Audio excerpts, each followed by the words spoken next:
pledge allegiance to the flag of the United States of America and to the republic for which it stands, one nation, under God, indivisible, with liberty and justice for all. Good evening. Thanks for coming. Do you want me to start with you, Heather? Yeah, I can start. So we'll start with the town administrator report.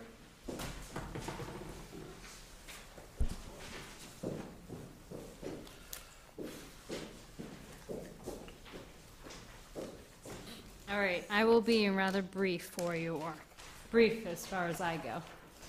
Last time the board asked me to provide an update on some of the projects that are on the slate currently. The biggest thing I have to provide for an update is Community Compact. If you remember last time, the board voted to put forward 3 of their best practices that they wish to have the state help fund. The state's Community Compact program focuses around the notion that they will either provide in-house services to help communities move forward with their best practices, or they will actually provide grant funding to go outside for hiring consultants. I just got off the phone yesterday with the woman from the state, and they are actually looking to move forward with all 3 of our best practices. They do not have any services to provide in-house to offer, so we will be going for consultants outside for each of the 3 projects. Just to refresh people's memories, the first project was for wage classification and all associated pieces. Second piece was for looking at the form of government and working on a charter. And the third piece was to look at doing an analysis of all the public safety departments. The only piece they said on that one was they would recommend at this time, and because the limited funding they can give us, that we start with the fire and the ambulance. Each of the projects, the state can fund us up to $25,000. They said this is the largest amount to any of the communities that they've given or proposed to give in grant funding. And I think we're around like 150th community to sign on with them. The steps from here essentially are that we start looking at who we can use for consulting services, writing up a scope of services with them, getting all the information ahead of time. I started with listservs today to reach out to other 10 administrators and HR directors in the state to see who they've used. A couple of the common ones are popping up. The next step is to write our scope of services. It's under $30,000, so we don't have to worry about going out in a more formal process. It's simply soliciting 3 written quotes. If we end up using the Collins Center for any of the projects, they are under the state contract. We do not have to do anything further if that's the direction we decide to go. I'm still getting information on who folks have used in the past, and before we even begin with that, we need to formalize exactly what we're looking for. So I've been working with the state to put that together. We have to do a scope, a timeline, and a budget for each of them. And all in all, the sample she sent me was about 6 sentences. So it's not a lot of work. At that point, once they get everything in, they write up their contracts with us for each of the projects. They then have the lieutenant governor come out, meet with the Board of Selectmen to sign the Community Compact. It's usually a nice little press event. And then from there, they give us 75% of the funding for each of the projects up front. They retain 25% until after the completion of all the projects. So we're very excited about this. We do believe that we can help quite a bit on at least the first one, the wage and classification chart, using the Personnel Policy Procedure Board, which will be very helpful, at least on some of the structural pieces, because one of the questions she did ask me yesterday was if we have any monetary funds that we can put towards any of these projects. I think I had an interesting response, which is if we did, I think folks would have raises. So anyway, she understood that, and she was happy with having the Personnel Policy Procedure Board assist and work with us on that piece. Another update. So any questions on that? I think that's great. Okay, I don't think I missed anything. And it went very quickly, too. Yeah. You think January, February signing? Oh, we should be able to, before the end of December, 1st of January. It's just going to depend at that point, the lieutenant Not governors. the end of December. Well, then it'll depend on the lieutenant governor's availability, but we should, as far as my end goes, I should have everything in very quickly. It's not intensive at all on the legwork I need to do. Okay, good. Excellent job, Heather. So next update, Safe Routes to School. That's pretty much my update, is saying the title of that. There's information that I can't release at the moment, but essentially we're working on it. Does that sound fair, Charlie? Fair enough. Okay. Randall, myself, and Charlie have been meeting regularly to figure out where we are with this, along with Mass DOT. There's fine-tuning going on with some of it. The next piece is the Holyoke. Holyoke is doing a tree harvest on the reservoir property. It was discussed at the last Board of Selectmen meeting. The board voted last meeting to send a letter to the city of Holyoke to say, hey, where do we stand on this? We believe there is a Mass General law in the tax laws that says we get 8% of any proceeds you get. We sent them the letter. They responded by having their head forester, Mary, do you remember her last name? No. Her name is Mary. She's very nice. Is that the woman that came here? Yes. So she called back and she said, yes, absolutely, you're entitled to 8%. I'd actually like to come out and meet with the people of the town of Southampton, let them know what's happening, what they're going to be seeing, ask them if they have any questions. So we have scheduled a time for her to be in this room on Saturday, December 12th at 9 a.m. It will be also taped by Easthampton Community Access Television, or Paul as we know it. Yeah, you heard that one, did you? So they will be available to tape and you can watch it afterwards. I believe she also wants to do a site walkthrough for anyone who's interested, but the information will be there and available to everybody. Just so everyone knows, we're talking a little over $7,000, and possibly the same thing next year. And that's all because Charlie dug up the law and brought it forward, so thank you. Apparently a law that most people, as I understood in Holyoke, didn't want to share. No comment. But it's money in our pot. The next piece is the Greenway update. So we met with Mass Department of Transportation last Friday? No, the Friday before the week of Thanksgiving, with a bunch of folks from Greenway Negotiation Committee, along with Charlie, myself, and Matt Christie. We were talking about where we go once we do finish a purchase and sale with the railroad, and once we move forward with purchasing the property, what happens next. So we worked with Mass DOT on that piece. We also talked about a couple bond bills that are in the works. So we're seeing what our options are on that piece. Out of that conversation actually came the notion of having Matt Christie appointed to the Greenway Negotiation Committee, which I hope I added to the agenda. I think I at least added on the website agenda. I don't know if I updated the printed version, but I'll make sure it's on the website agenda before we move forward. Let's see, the other update Charlie asked me to provide, Charlie and Donna are working on looking at the properties currently in tax title to see what can be done with those properties. They had a lengthy discussion yesterday. Yeah, we have about $350,000 in unclaimed taxes in town. So we started going over those properties and looking at what can be taken for tax title. So you're going to see the treasurer's office become a little bit more vigorous in responding to this as time goes on. But what, we give them at least 1 fiscal year, if not 2 fiscal years, before we even approach that. 3. 3? And we're looking at properties dating back to the 1990s. Yeah, that should have been done a long time ago. Yeah. Some other,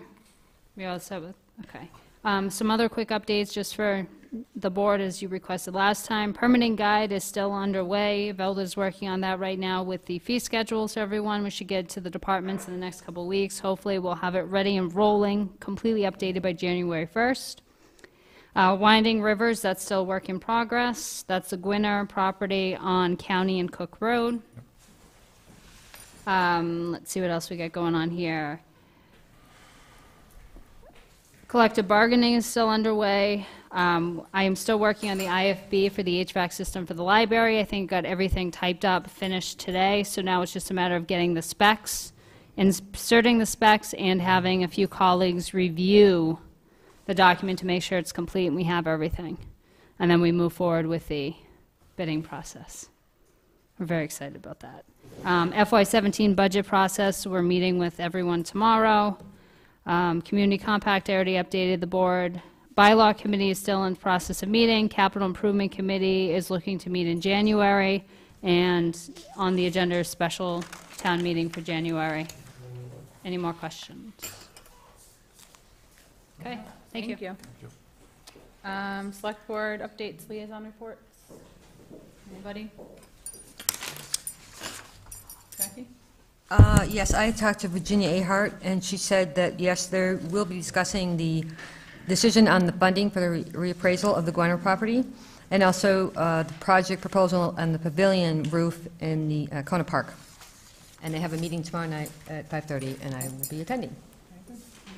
Yeah, I met with the Master Planning Implementation Committee, I think it was about a week and a half, 2 weeks ago, and they're putting a report together to report out on all the committees. I let them know that we're looking for what we can do for them on all the projects, so they're supposed to get back to me on that. Heather pretty much covered everything I was working on. Fair enough. We have reports from departments, boards, and committees. So Vicky's first, but I don't see her yet. So we'll move to the Public Safety Group and start with the Board of Health. So just for a reminder, we asked folks to come in quarterly to give us an update from all departments, and that's why we have this room full of lovely people tonight.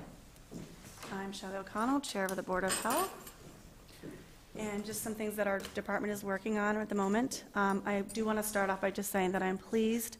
Our board is actually very pleased to report that we are currently stable and stably staffed at this moment, which we have been longly trying to get for a long time. So that's been great. The first thing I wanted to mention was, I think our last time I met, I was telling you about the flu clinic going on in October. So that was very, very successful. We did that with Rite Aid, and I wanted to say thank you very much to the pharmacist, Rebecca Dubé, and her staff for helping us with that. 59 Gun Road has been completely cleaned up, and the receiver is working on filing his motion with the court to establish a lien and to proceed with the foreclosure process. And I want to thank Assistant Attorney General Julie Datras for tackling this problem with us. That was really greatly appreciated. The septic betterment loan, very successful. Initially, we had to iron out some processing issues, but the program is running smoothly now. We have 3 loans currently funded and 3 more applications that are being processed to homeowners. Anyone who has a failed septic system and makes less than $150,000 a year is eligible to apply for this program. And Jerry Swanson, our health director, is more than happy to help anyone if they need anything for that. We are actually, as a board, we have actually partnered up with the police department recently with a drug take-back program. And our SHARPS program has been immensely successful. We've gotten numerous residents that have been thanking us regarding that, and they are very greatly appreciative of all of that service. So that's helped out a lot. Let's see here. We now have a new animal inspector.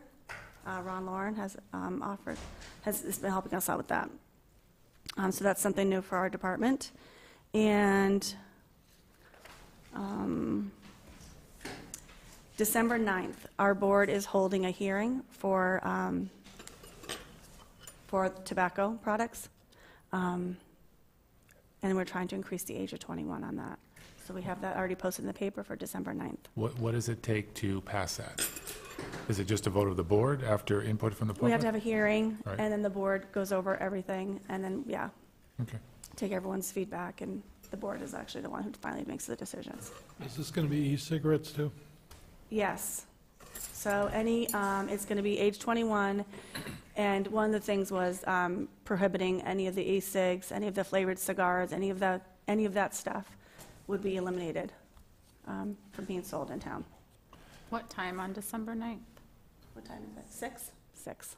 Where are you having it? We're having it here. I don't know if it's going to be in the Board of Health office. What day of the week is that? Wednesday. I'm like, I don't know that. You might want to consider relocating it to this room, only because if you get more than like 2 people who show up to the hearing, they're going to be sitting on Jerry's desk. Yeah, And the other benefit, too, of having in this room, Shelley, is that we can ask ECAT to televise it. So anyone who wants to know what's happening, but maybe they can't come that night, that's a can possibility. tune in. That way you get a little more public support and Can I just public ask, information out. how many communities have done that? And how many have tried to do it and failed? So I don't think there's anyone that has failed. I think some communities have decided to raise it and maybe not get rid of the e-cigs or, you know, any of the flavored cigars or whatever. But we did speak with Mary, who came into our Board of Health meeting 2 weeks ago. And it sounds like more and more communities are going ahead with this. And actually, she said that for the most part, she felt as if the stores that sold these products did not mind. She was getting more positive feedback on 21, actually. Right. So it sounds like more and more towns are going with this. Right. I think she had a list of 7 or 8 that were already, this was already established and up and running. Okay. And I think that's probably about it. A lot of good stuff going on in there. Yeah, it's been busy. Very busy. I did meet with the Master Plan Board also. Oh, good. A week and a half ago, 2 weeks ago. And they did ask us if we would consider maybe putting our permits online. I did express to them that's something that we definitely could do as soon as we get enough time. We are only working on 21 hours a week, so we're kind of constrained on that part. But as soon as we got to where we were able to do that, I definitely thought that was a good idea, that we could do that for people. Good. Are there any questions for the Board of Health? No? All right. Thank you so much Thank for you. coming. Thank you.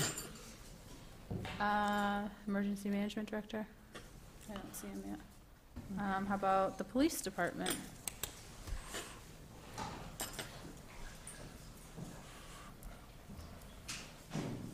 Hi, Chief.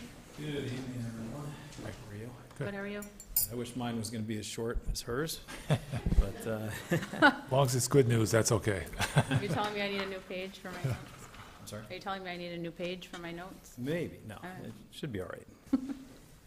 All right, so an update. We'll start off with police wages. I had a conversation with Vicki, and so here's the following. We had a budget to start with $568,670. We have spent $253,448. This is on police wages. We're left with $315,221.23. Percentage spent so far is 55.43%. So what I was told was, right now, we're fine as we go through the next, several months, but towards the end, we could be, of the fiscal year, we could be looking at about a payroll and a quarter. We'll be short. It's about $30,000 if we were to continue to spend the way we're spending. Can I, just a quick question? Sure. Did you say to date was 200 and something thousand, and there's 300 something thousand left? Yeah. 568,670 we started with. We've spent 253,448, and we're left with 315,221. So you didn't spend 55% of, That's the percentage that That is 50, came out. well, yeah. if there's 200 something spent and there's 300 something left over, that's less than 50%. So maybe the percentage you gave you is wrong. So you're less than 50%. I'm assuming that's going through November. So it sounds like you're on Right. track, yeah. Okay, well, The dollars are right, that's the key, the right? dollars are right. Okay, And I was just told if we were to continue, Right. we'd be at the 30,000 overspend mark. okay. However, what's happened is the reason for spending a little more than normal, we've had a full-time officer out since July 28th, where we have backfilled the shifts with as many part-time officers as possible to cut costs and wages, but a lot of the shifts have been covered with overtime when we aren't able to get a part-timer. He should be back December 9th, so that's a positive. We should be able to stop spending there. We also had another officer out from the beginning of the fiscal year. until August 16th, and he's been back. So just that little chunk of time, we did fill those with as many part-time officers as we could also. Are you going to go off that topic? Because I had a question there. I'm not going to go off that topic. Okay, so Not go yet. ahead, sorry. I guess, go ahead and you can. My question is, 5 months into it, can you come up with a plan to bring that within budget by the end of the fiscal year? Well, as I said, with that officer coming back, Yeah. that will definitely help Okay, quite a bit. I mean, a lot, because that's been a large spending right there with covering it with overtime. and again, The other thing that was brought up, though, is going to be the agreement, you know, which is, it might equal out. I mean, I might be saving money on the overtime part, but then depending on what happens with the union agreement, there could be retro pay, Yep. and then a continuing, you know, for if there's a higher COLA, and any other benefits that Right. would increase. So I might still be at that 30,000 mark, not because we're spending on overtime, but because we're gonna have to make up whatever it is in the agreement. Hopefully, it'll be less than that. I guess we got to ask the question because we're asking all department heads to stick at their budget, and as they look at their budget, they've got to come up with ways by the end of the fiscal year to be within that budget. So I know you're new in the position, but you're kind of behind the 8 ball. So from a board point of view, if we're sticking to that scenario, we need to work with you to see if we can come up with a way. Well, let me ask you this question, though, the finance committee in the room. Did we fund the police department wages at 100% of what we expected them to be, or did we fund them short to start? We funded them at where we had Where we- planned it out. You have okay. to, you know, John, I think one thing to take into consideration here is one of the problems we did was we started off the year with already having 1 officer left. We didn't fill that position. Yeah. Then we had, at a period of time, there were 2 officers who were out, which was planned for unexpected expense. And one of the problems with the public safety offices, which is different than like a town hall office, is if someone's not there, we can't just not cover the shift. We have to cover the shift. No, I understand all that. I'm just trying, and it's too bad that you're the first one up at the podium. I asked the All right, question and- too, and, but, this is what I also wanted to bring up, exactly what Heather said, is we are still short that officer who had left because he would have been laid off. So we've had to staff that, which I did meet with the finance committee, explained to them the need to at least use part-time officers. They agreed. They also stated, it sounds like it's a Band-Aid for right now. Yep. And what sounds like, you need to have that position funded, which we do. yeah. So And that's a goal. I'm not disagreeing on anything. It's just from a board's point of view, where are we going to get the extra money for this and other things as we go forward? So because it's 7 months until the end of the fiscal year, you know, maybe we can work with you or you come up with some great ideas. But if, you know, highway comes up next and then all of a sudden we got $100,000 over, we don't have it. Where does the police department generally end the year? There's usually that answer? trade-offs at the end when Vicky does, you know, I one just line wa- to the other. I understand that. I'm just wondering, you know, in general, how much are we moving to the police department at the end of every year? Is it close to that, or? Well, I think what we did Far this off. year is we funded them at a level we thought was appropriate, so that's a different scenario than in the years past. They've always been over on certain lines and under on others, and it kind of works out. I know that we were level funded from what I was told. Yeah. It wasn't the budget that we had asked Right. for, Yeah, but yeah. You were level funded, we didn't take out the individual who transferred, went to work somewhere else, so we ended up taking their salary out because they were Right. going to be Right. level funded. Okay. Okay. So I guess the overall question for the board is, let's start early enough to figure out if we have extra money to make up for and where we're going to make up for it. Okay. Thanks. all right, moving on to communication wages, that we're well within the acceptable range, so I'm not concerned at that point, at this point yet. And let's see. With our expenses, we're only about 27 to 28% spent, so we're doing well with expenses. We did get our new cruiser in, and that is going to be being built. And When you say in, it's not here yet. it's here. Oh, it's here. The cruiser's Like I here. should It's be going to watching for It's it. going to be getting built. Okay. It's in the process. So with that car coming in, we will be taking off a Crown Vic that has, the one that I drive right now, it has 115,000 miles on it. And under capital improvement, I'm going to put in for another car. The next car that I have for mileage, a marked car, is 98,500. So that one's creeping up there with age also. So patrols, we're still not out patrolling fully like we'd want to be. We have increased patrols a bit. Gas prices have dropped, so we're trying to, get out there more. Still attempting to save money with the gas. Do we still have 2 officers on every shift? Yes. Okay, so the coverage is there. Yes, the Okay. coverage is there. By cutting patrols, there have been fewer arrests, which in turn there is less consumption in the fuel. Less arrests, which means less court time, which equals overtime. And so we've saved in wages in that aspect. Fewer citations written, and I've been told, I believe Heather stated we're about 10,000 under in police revenue for the town's general fund since last year, and that's attributed to less patrols and less tickets and less court. With that being said, I'm just, obviously something has to be done, because I don't want to be told in the spring we're short again and we have to be looking at losing an officer. And I'm going to get into that in a second with manpower.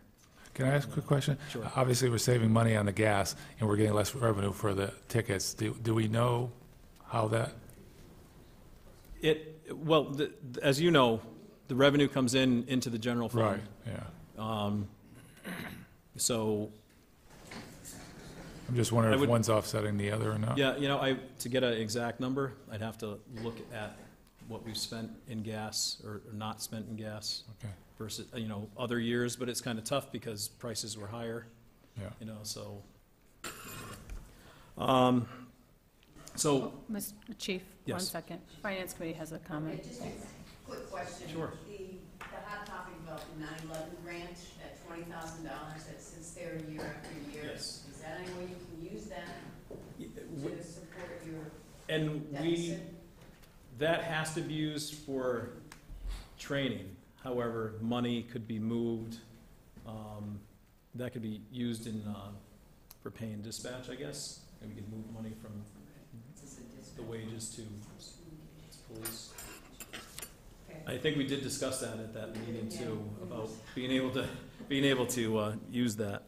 I just need you to know that when we send people to the training, the yearly Con Ed training, we need that money to support backfilling dispatch and paying for them to go to the classes and whatnot. Yeah, I was just saying on the same topic, I think the annual cost, the cost last year was about $800 for training. So we're still looking at that. Yes, a good chunk of money, $20,000. yes. And it's reserved just for communication waivers. Mhm. We're gonna free up. Yep, I'd be happy to talk with you on that. Yeah, we move that at some point, the communication waivers to the police waivers, maybe that would help. I just want to say, I'm happy to have any of these conversations, except whoever's speaking needs to be at the podium so that those at home can hear you. So with that being said, I feel that I have an obligation and duty to the town and its citizens to have it patrolled. Citizens should know that their neighborhood's being safeguarded. They should see officers out there and know they're being protected. Our officers want to be out there for the citizens, and they take pride in Southampton and want to do the best to take care of it as they've been sworn to do. So with that being said, need for more officers. So right now, our department, the department was staffed prior to the one officer leaving due to the layoff threat, and then Chief Silvernail retiring. At that point, we had a chief, 2 sergeants. One was a midnight sergeant, one was an evening sergeant, and 6 patrolmen. Now, we're down there's myself as interim chief, a sergeant now taking on the duties of lieutenant during the day shift, along with assuming his other sergeant duties. I did submit a PCF on his, in order to either make him an interim lieutenant and/or somehow compensate him for his time and efforts that he's been giving. We have 5 patrolmen, which one of them has just been chosen to fill a sergeant vacancy. PCF was also turned in for that. So that'll drop us to 4 patrolmen instead of the 6 that we had within about another month when that PCF goes through. If the chief's position is filled from within the department, a second sergeant position will be filled for the midnights, which will drop us to 3 patrolmen. So we're now looking at needing to fill 3 full-time officer positions, 1 to fill the vacancy of the departed officer, and 2 to fill vacancies that will occur from promotion within, because everybody will be moving. So are there any questions at this point on? But the open positions you have funded in the budget right now, so it's just a matter of filling them, once we decide on the chief and the going forward? Correct. We've always, had the funding for the 2 sergeants. 1 sergeant stepped down because of health issues, and so that vacancy has just been filled. Yep. And now we may be looking at another sergeant if everything stays the way it is right now. The sergeant now would be promoted to lieutenant, and then I'd have to have another sergeant. But all those positions are funded. Right. And we had funding for 5 patrolmen. You're going to end up with 4, so you're going to have to hire 1 more, right? We're going to, if we don't include the officer who left, we'll... Well, I guess at the beginning of the budget year, did you have the 1, 1, 2, and 6? 1 chief, 1 lieutenant, 2 sergeants, 6 patrolmen? Yes, Okay. I believe that was prior to that officer departing. Okay, so you have it in the budget, so you can fill the positions. Again, I understand there's dominoes that need to fall here with the chief's position, but once you do that, you have money in the budget, correct? Yes. Okay, Yes. so it's just a matter of the select board making their decision on the chief's job, then you can promote from within and hire from outside. Right. So we're holding you up, basically. No, things take time. I just want it to be known that, we will have to hire, and it's not going to be new hires. The only new hire would be if we do fill the officer that departed. Right. That'll bring us back to what we had, which we discussed how we're using part-timers to Yep. kind of fill that. Are your part-time officers able to fill those full-time positions, so we're hiring part-time positions instead? Well, this is the problem, if we have, say, a pool of 8 part-time officers, there's times where we can't fill any of the, certain shifts with them, and that's why I've had to use overtime to be filling this officer. Are any of who's them been- able to move to full-time, though, is my question? Or if they are interested in moving Yeah. to full-time? I'm sure there are a couple that would be Okay. interested in applying. Okay, good. All right, so now we can move on to some updates. I've been working with Chris Geffen out of the DA's office to start up a triad program that we once had in the town, working with the seniors. And just so some people might not know what triad is, and it is a community policing, working with the seniors, law enforcement, service providers to increase safety through education and crime prevention. And the goals are to help reduce them being targets with a lot of this identity theft. And different targets that older Americans become to people, some of the criminals out there, to alleviate their fears and victimization, build confidence and improve quality of life, and enhance delivery to law enforcement services to older people. I mean, the big thing is I feel strongly about it. We did have it at one point, and we can't forget about them. We have to take care of them. Bottom line.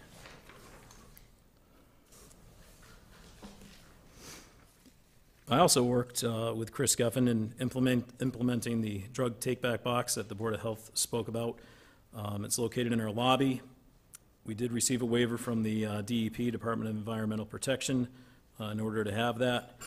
And the grand opening is actually tomorrow, Thursday, with DA Sullivan being present and taking part in that opening.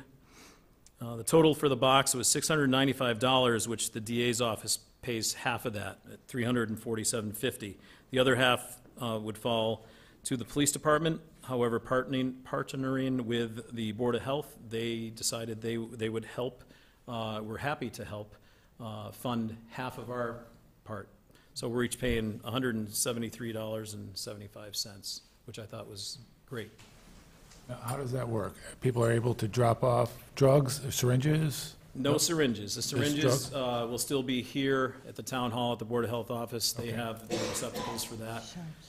What this would be for is prescription and non-prescription drugs, Okay. no liquids, Okay. no IV materials, no chemotherapy materials, but it's to get the drugs that are not needed out of the households. Prevents teenagers and criminals that break into houses and they look for medications. Well, those medications that you have that you need, obviously you can't do much about. I would say lock them up in a lockbox somewhere, but they definitely get them out of the house. They get it out of the water table. Last thing you do is start flushing them. They get into the water system, and it's not healthy. So just because you're on TV, how does that happen? So if I have some prescription drugs that I want to get rid of, I take the label off, or do you need to see the label on it first and know what it is? You come right into our lobby. I would suggest take the label off for privacy issues, Okay. or mark it out with a marker, Sharpie. But you just go right up to the box and put those items right into the box, no questions asked. We don't want any syringes because that's dangerous to the officers handling it. But 24 hours, 7 days a week, anybody can come in and drop them off. They don't have to be Southampton residents either. And how does that get emptied, and where does it go? The Sheriff's Department comes and empties it. They give us a timetable of when they're going to come out. If we need them to come out sooner, they will. And then they will take it to I can't remember the name of the place, but they will. It's an incinerator plant. It's an incinerator. I just can't remember the name of the plant, but they will take care of it properly. Okay. And dispose of it properly. Good program. Thank you.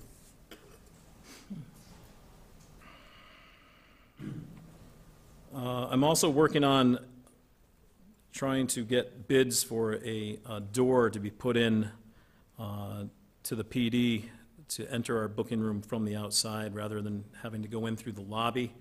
The safety of the public and officers are at risk going through the lobby.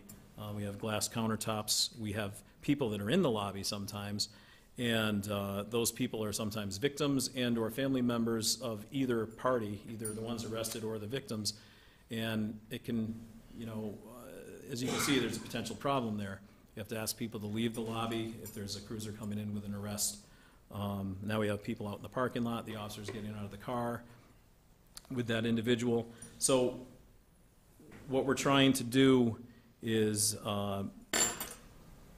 one of the garage doors that is actually where our booking room is, we're going to try to put a doorway in there, have the prisoner be able to go right into the booking room where they'll be secured immediately, and it'll be much safer for everyone. And we were also, one of the reasons this came up is the state inspectors were in to inspect the cells, and we were questioned about how we bring people into the department. And they weren't, very fond of our current situation of how we bring people in. So it's something I'm working on just to see what I can find for the lowest bid. And, Chief? Yes. Remind me to give you the contacts for the automated doors on this building. I'm sorry, for the what? For the automated doors on this building, I used the door company to get all that put together, Okay. and they work very well on it. I don't hear any complaints, so remind me, and I'll get you the contact stuff. Okay, thank you. Also, new sidewalks in town, as we know, on Route 10. And I went around, there was just a handful of residents, but I thought it was important for those people that didn't have sidewalks before to know what the bylaws are in town for clearing ice and snow.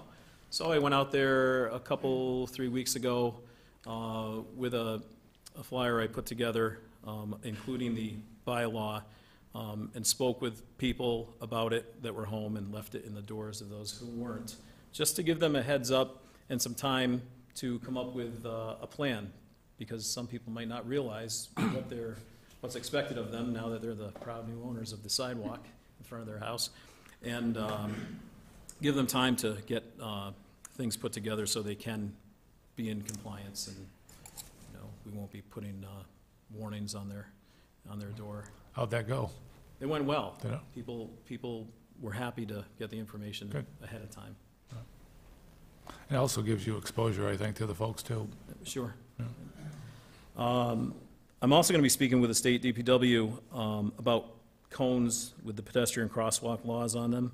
I don't know if you've seen them in other communities, but they're in the middle of the road, and they're posted with what the responsibilities are about, that it's the law that you stop for pedestrians. Obviously not for the winter, because of the plows and the weather, but I'm thinking towards spring, so I'd like to, get a handle on it now, so I know in the spring we might be able to get those out there, a little more marking, and for the motorists to understand that there are crosswalks there, make it safer for the people using them.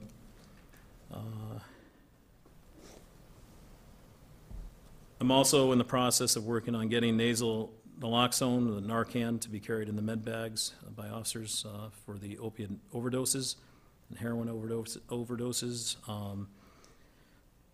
I think it's important. It's a trend that many police departments are doing, and it can save somebody's life. And everybody's life's important. And if we can save somebody and they get a second chance, that's what. Are there any barriers to getting that? No, I'm working on it. There is a program that I can go through. Okay. Dr. Conway's involved, and it'll be fine. Good. I'm joining the what's called the Fight Crime, Invest in Kids, national nonpartisan nonprofit anti-crime organization led by nearly 5,000 police chiefs, sheriffs, prosecutors, and violence survivors. It's a free membership. As a member, we will have opportunities to get positive press coverage by participating in news conferences, submitting letters to the editor of local newspapers, and co-signing letters to our members of Congress. With proven investment in our children, with proven investment in our children at an early age, it can reduce crime, save money, and get them on the path to success in life. This means less children will end up in courtrooms and cells as adults, and we can be part of the help in breaking the cycle of crime and violence that plagues the nation. Some local PDs already are involved, are Agawam, Ashfield, Athol, Belchertown, Easthampton, Gill, Goshen, Hatfield, Munson, Northampton, Pelham, South Hadley, and Westfield. So anything positive we can do for the kids. I just talked with the fire chief, looking into getting what's called WEMLEC 2, which is it's a radio communication. Right now, our dispatch cannot speak with other surrounding fire departments on the radio. So when we're doing mutual aid calls, they call on the phone to Easthampton, Westfield, Northampton. We need you to respond, but then there's no contact through the radios. So in order to fix that, if we were able to get the WEMLEC 2 radio, dispatch would be able to be in contact with these ambulances that are responding and have better logs and whatnot. I did speak with somebody from Goosetown Radio, who is the person that we deal with, and they're going to get me prices, but said a base radio sitting on the counter in dispatch with an antenna would be the best price way to go, and they're going to get me those prices, and I talked to the fire chief, and we're going to work on that together. What, I'm sorry, what do you call it again? One like two? WEMLEC. WEMLEC. How do you spell that? WMLEC. WMLC. What does that stand for? Western Mass Law Enforcement.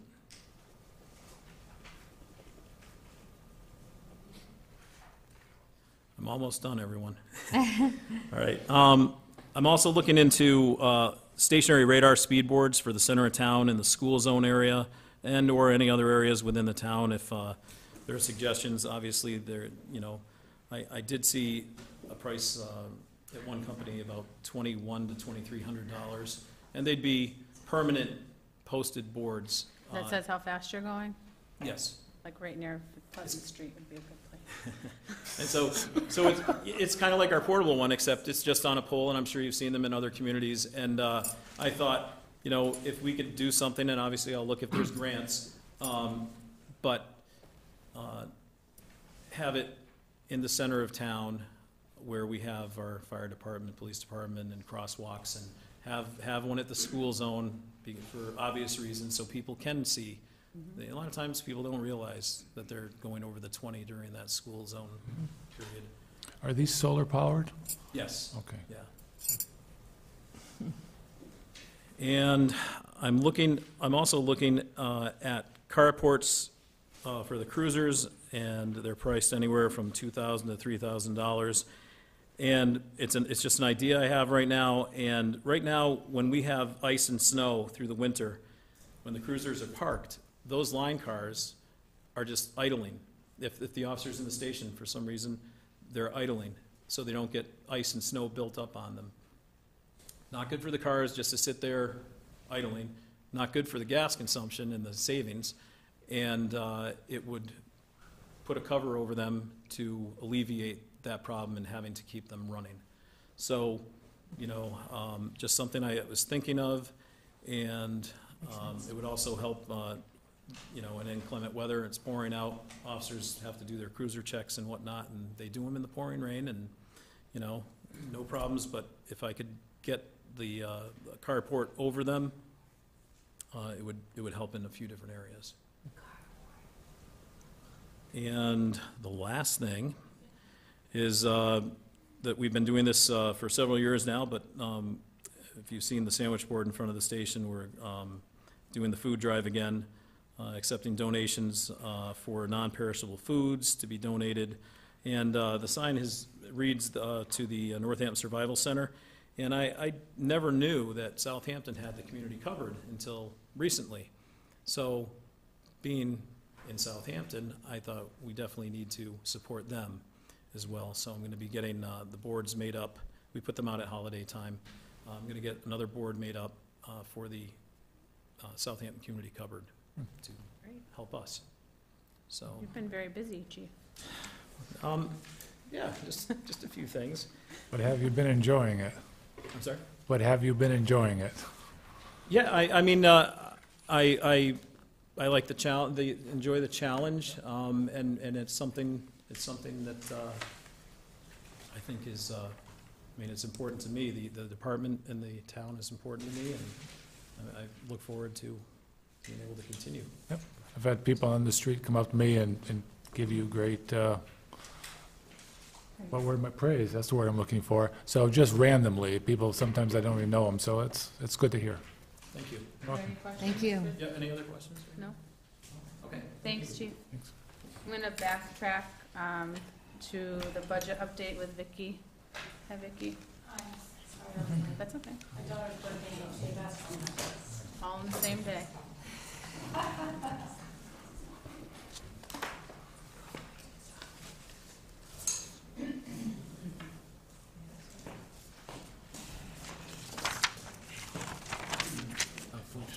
I'll let you take the lead.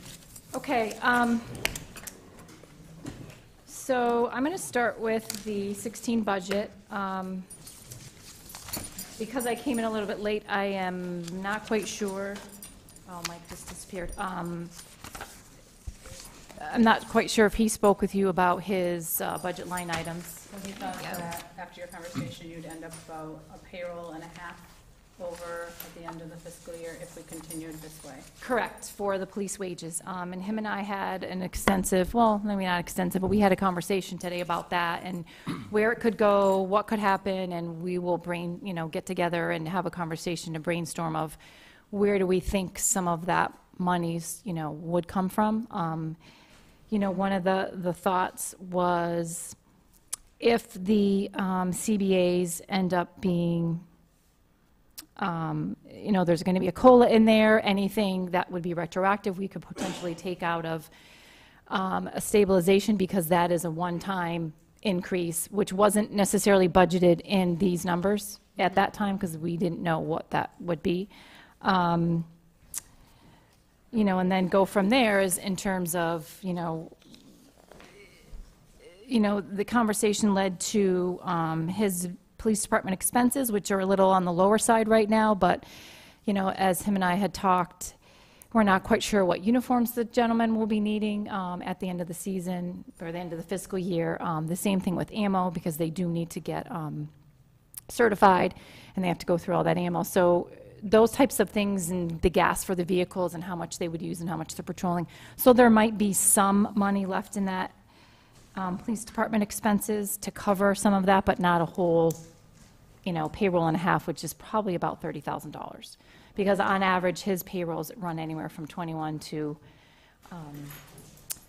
$22,000, depending on overtime and part-time and all that kind of stuff. So, so we did have that conversation. Those were the areas I was mainly concerned about at this point, going over, basically taking an average of what the payroll is, going forward, saying, okay, this is how many payrolls we have left, what's the balance now, what do we think where do we think we might be at the end of the fiscal year? It's harder to gauge that in wages with the fire department and with highway, because they will switch to their winter roads, at this point in time, and we don't know what kind of winter we're gonna have, so we're not quite sure, how that will play out. And the other piece is that the school choice tuition, when we originally did the budget, the cherry sheet came in at one number, but when the governor finalized the budget, it came in higher, which was part of the issue I was having with the tax recap piece, which is all settled at this stage. I'm just waiting for the assessors to, they had a meeting this afternoon. They were going to look over the papers and have Kim go in and, or Gary was going to go in and approve what they needed to approve, submit it to the Department of Revenue, and then I'm assuming that our contact would look at it in the next day or two. Does that resolve the issues that we had? Yep. Okay. Yep. The conversation that we had. Yeah, we changed the budget format was changed in 16, which didn't quite mirror exactly what had previously been done in order to match it to the tax recap. So there was some numbers which involved pieces of this school choice tuition that I wasn't sure what page, like quite where it should be covered. And so after speaking with Matt Andre, our contact, we were able to hash it out. One thing can be on one page and not the other. It's kind of a big puzzle when you kind of add it all together, and it needs to all match How do we fix that out. going into this year? Well, now that I know that's the way we can do that, I just have to make notes, and that's. Is there a way that we can change that format so that it works for all parties, so that we don't end up here again? Well, I have to think about it a little bit once I sit down and I put together the recap and have all the pages in front of me, kind of map that out. Okay. Because it's a little confusing, like Janine has to tie out the minutes, the appropriations from the meeting to the recap, but it doesn't exactly tie penny for penny because of the minuses and pluses based on where things fall on the pages. And so that's something that kind of has to, but if you know that going forward, someone else might not. It's not something that you can look at it and figure it out unless someone writes notes on it. So I need to make some notes on these new found ways that we've decided to go about things. So, Okay. And so the the school choice came in at $41,000 higher than the original cherry sheet. So that was a, that was a piece that had to get muddled out there. So once the tax recap is approved, I will populate in my software the budget for the revenue pages. That way we can gauge where the actuals are versus the budget. And so once that happens, which will be as soon as they approve it, then I can go in and populate those numbers. And so where will that number show up on the revenue report? Under estimated revenue, that very first column. Okay.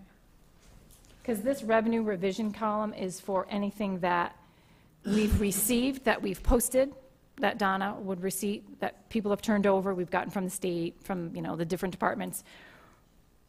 That's what goes in the... That goes in the revision. That's what should go in the revision column. The estimate, is the very beginning of, what we originally put in our budget, because that has to tie to the tax recap. So it's not going to match what we had in our budget. What's the difference between the revenue revision and the actual revenue?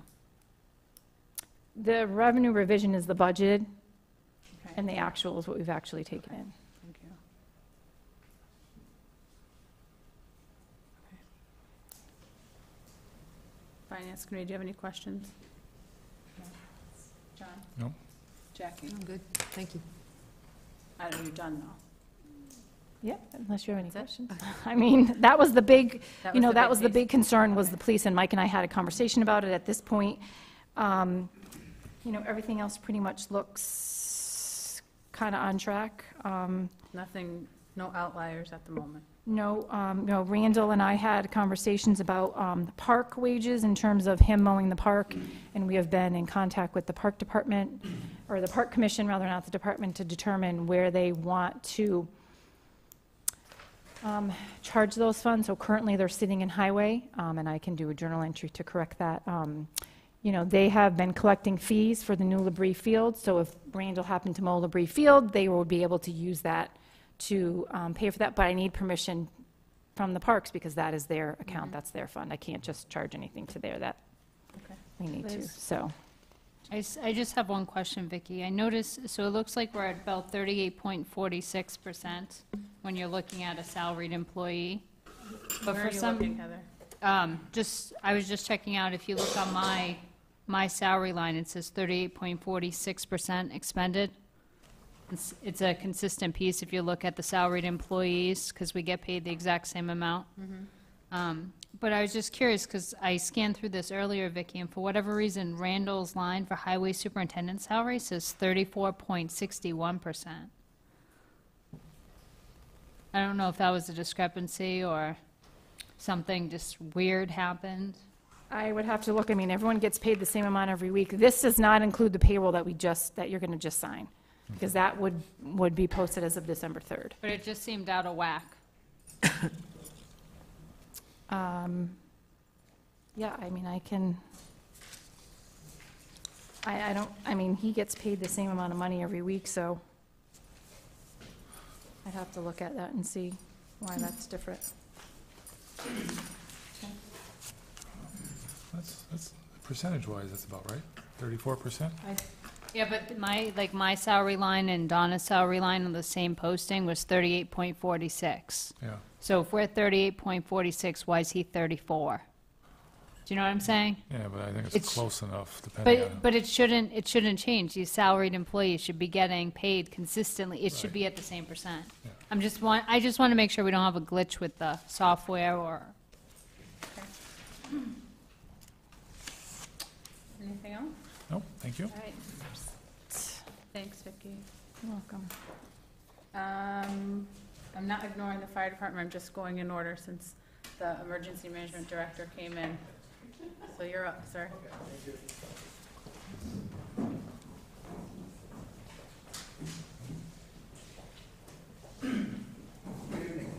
Hi. Okay, I'll try to make this brief, being that we have so many people here from the fire department. I just wanted to say we've been doing a lot of work. It's been very positive. The Public Safety Committee meets monthly. Charlie Kinnicky attended our last meeting. Also wanted to say thank you for my budget increase from 1,000 to 3,000. That is not for me, but for all of our needs. And speaking of which, Code Red, which is covered by a grant, which is the EMPG grant, the Emergency Planning Performance Grant, this year has been reduced for us. It's $2,900, which means that we are going to have to take some of my budget to cover it. That contract will be released the first of the year.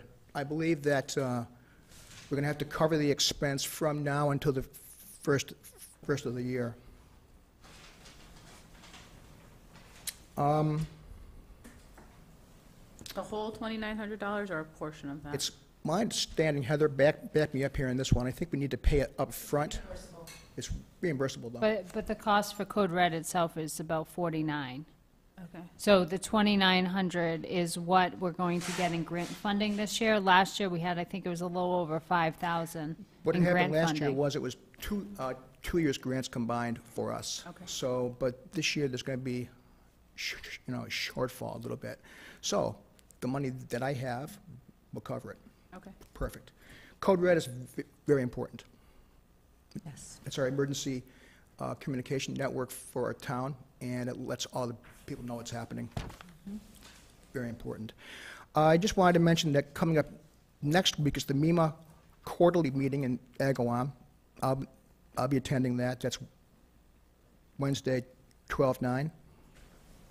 We're also having a school public safety tabletop on December 14th here. All the schools? Yes. We are seeking grant information, and we're going to try to apply for funds to purchase a generator. Yay. Portable. Now, I can't promise that we'll get this, but it's my hope that we can make a good effort. What I'm told is that we have to apply several years in a row, and eventually we get it. Maybe we'll be lucky. Our generator that's at the police department dispatch right now is going to be load tested tomorrow. No, Wednesday, 12/3. Hopefully, it'll pass, and we can then return that one to Holyoke Fire Department. It's been here approximately 4 months. Let's see. Oh, we're going to be having a standardized MEMA, Mass Emergency Management Agency, forms training, so that we'll be on the same page for filling out the required financial reimbursement forms. So it's my anticipated plan, my plan is to hold this tabletop sometime in January, inviting select board, town administrator, town accountant, and public safety as well, so they're all on the same page as to how to fill out all of these forms should we ever have declared emergency, and get reimbursements. Also, after that, I thought it would be a good idea to have our own tabletop, to have a town tabletop, closed, just for town administration, public safety, perhaps the schools as well again, just so that we can go over what our plans are, utilizing those forums as well. We're also trying to develop a warming center and cooling center concept. So, should there ever be a time that the town loses power, long term, we'll have a place where people can come down and get warmed up, have a cup of coffee or cocoa, charge up their cell phones, get information. So warming during the winter, cooling during the summer. Every town ought to have that. We're also trying to make plans to have possibly an arrangement and MOU with bus lines, probably the school, so that if we ever have to take people en masse to Northampton, that's the county shelter at Smith Vocational High School. So if we ever have to move people large amounts, we should probably have a busing arrangement. Right. Could that happen? Could. I hope not. But we should have a plan just in case. We're also, at the present time, trying to develop MOUs, memorandums of understanding with surrounding businesses, gasoline, food, hardware, so that if we ever need equipment immediately, or food or supplies, we can get them without problem. And that appears to be it. I think we're in good shape. Very good. Good. Are there Any questions? I have a question. Yeah. Good evening. Thank you for being here. Regarding the warming center, Yeah. I had discussed this in the past. Do you think the Board of Health should be involved in having are involved in nurses this. there? And, I mean, what would that entail? Well, we have to plan this out, but basically it would be opening up an area, assuming it has power, assuming that we can, provide beverages, warm environment or cool environment, and education, and a place to talk. So that's what's needed. It's my understanding the health department, health agent is on board with this. And can they provide nurses, or, I mean, how would That they? would be provided, I would imagine, through the Medical Reserve Corps. Medical Reserve Corps, Medical Reserve Corps, okay. of which I'm a member and have been a long time. Okay, So that's what the concept with that is.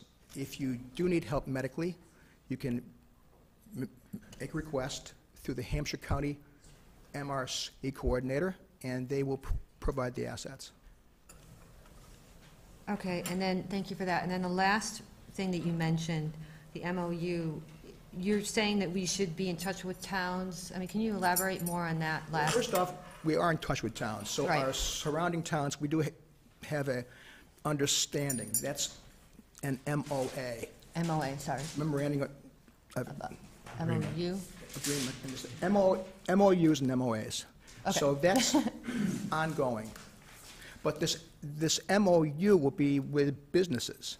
Okay, So to make sure that we can provide, if we ever need it, food, fuel, water, anything of this nature with surrounding areas, so we would contact Big Y prior to, as an example. okay, And I don't believe we've ever done that. yeah. I think just one thing, so what Don's talking about here, we actually discussed at our last public safety meeting last week, week before? Yep. Sometime in the past 2 weeks. One of the things we came up with is everyone did a great job at participating and contributing to different MOUs that they'd like to see in place. I haven't finished typing all the notes yet, but there was probably about 20 different places, communities, businesses, resources that we're going to be working on contacting to put these items in place to have in the event we ever need them, and then cross our fingers and hope we don't. Yeah. Great. Are we good? Very good. All right. Thank you so Thank you. much. Thank you. Fire department, you're up. Thanks for being patient. Thank you for having me.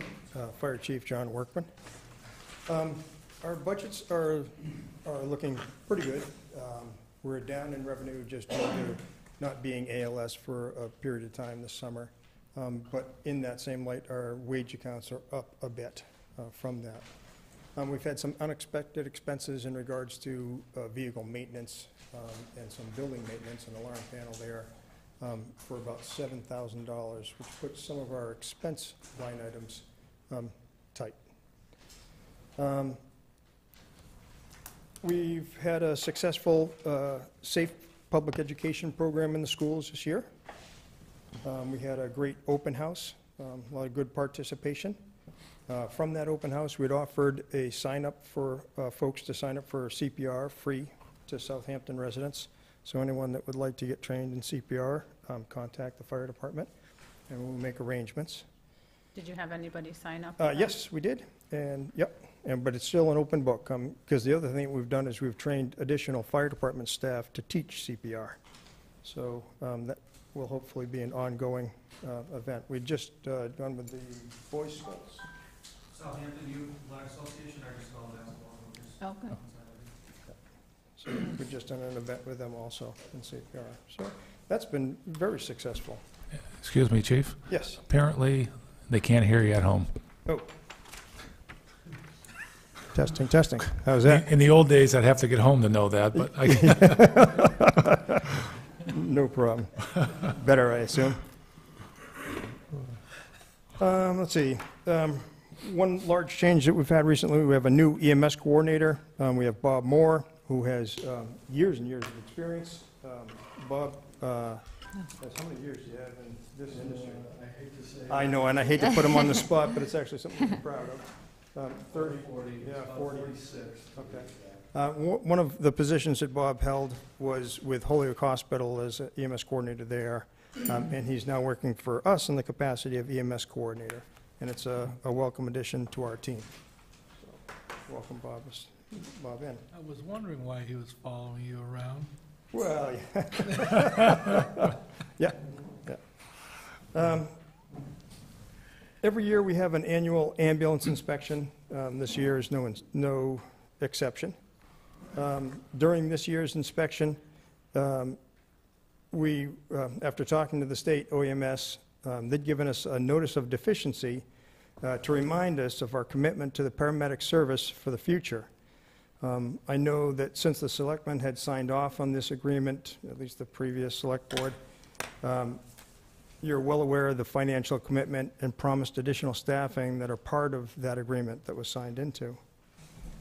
In an ideal world, this agreement would have been put up for a vote for the taxpayers prior to our undertaking this major fire department change. I think everyone would agree that a paramedic ambulance service that comes out from our fire station offers the fastest and best medical service to the town. But would the taxpayers have voted for it when it was first proposed? Had this passed with a successful vote, with the financial components attached 2.5 years ago, just before I became chief, the state would not have the concerns that they have today about our commitment to ambulance coverage. Another part of our current problem lies in when the selectman and acting fire chief had committed to paramedic service, many of our basic EMTs spent thousands of dollars of their own money to put themselves through paramedic training. That training is a 2-year commitment and in many cases makes them unavailable to take nighttime call as they had done before. They are not the basic EMTs they once were. They are becoming professional paramedics. Another part of the problem is that when the state supplied us with a list, there was maybe 30 EMTs in Southampton, and only a handful of those having the flexibility in their jobs that allowed them to possibly cover a 6 p.m. to 6 a.m. shift for a $50 stipend. We are asking them to stay work-ready and in town during that entire shift. This lack of available paramedics and EMTs is not just an issue here in Southampton. It's a problem here in Massachusetts. It's a problem across the country. There are many internet articles addressing this very concern for countless communities. In Southampton, the state has said that they want 2-man coverage 24 hours a day, 7 days a week. This is a minimum of 336 hours a week. I personally commit to probably about 80 hours. But this still leaves 256 hours that need coverage, and that does not include any time off, holidays, or vacation. Since the Southampton started the day schedule, the state has been okay with our coverage during the day that started at 8 a.m. and ended at 5 p.m. Our nighttime coverage that started at 6 p.m. and went until 6 a.m. Now, they are pushing for us to have 24/7 coverage. We need to start to fill in the gaps between scheduled coverages. This challenge is made more difficult with lack of funding for additional personnel and the pressure of increased competition for the shrinking number of EMTs that are available. If you use the analogy that a paramedic service is like a car, we have a commitment to the state and our taxpayers to doing a job that requires a car. But right now, the car needs repair. If the town wants to keep the car running, the town needs to put the money the state requires into it. There are some that say, let's go back to using a horse. The horse never broke, but in these modern times, a car is essential, and rebuilding the old stables is not an effective solution for the future. We know the town will not see a reduction in population. The town will not see the young kids getting more time to donate to their community. People work more than ever before. Family commitments are increasing. The training requirements to be an EMT or paramedic will not become less. Medical treatment is becoming more specialized and more involved as it focuses on quality of patient care and the quality of life retained from early paramedic intervention.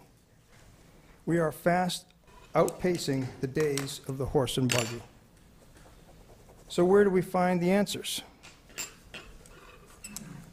Southampton Fire Department is in the process of going through and hiring as many of the folks that are available to work nights and signing them to pick up coverage.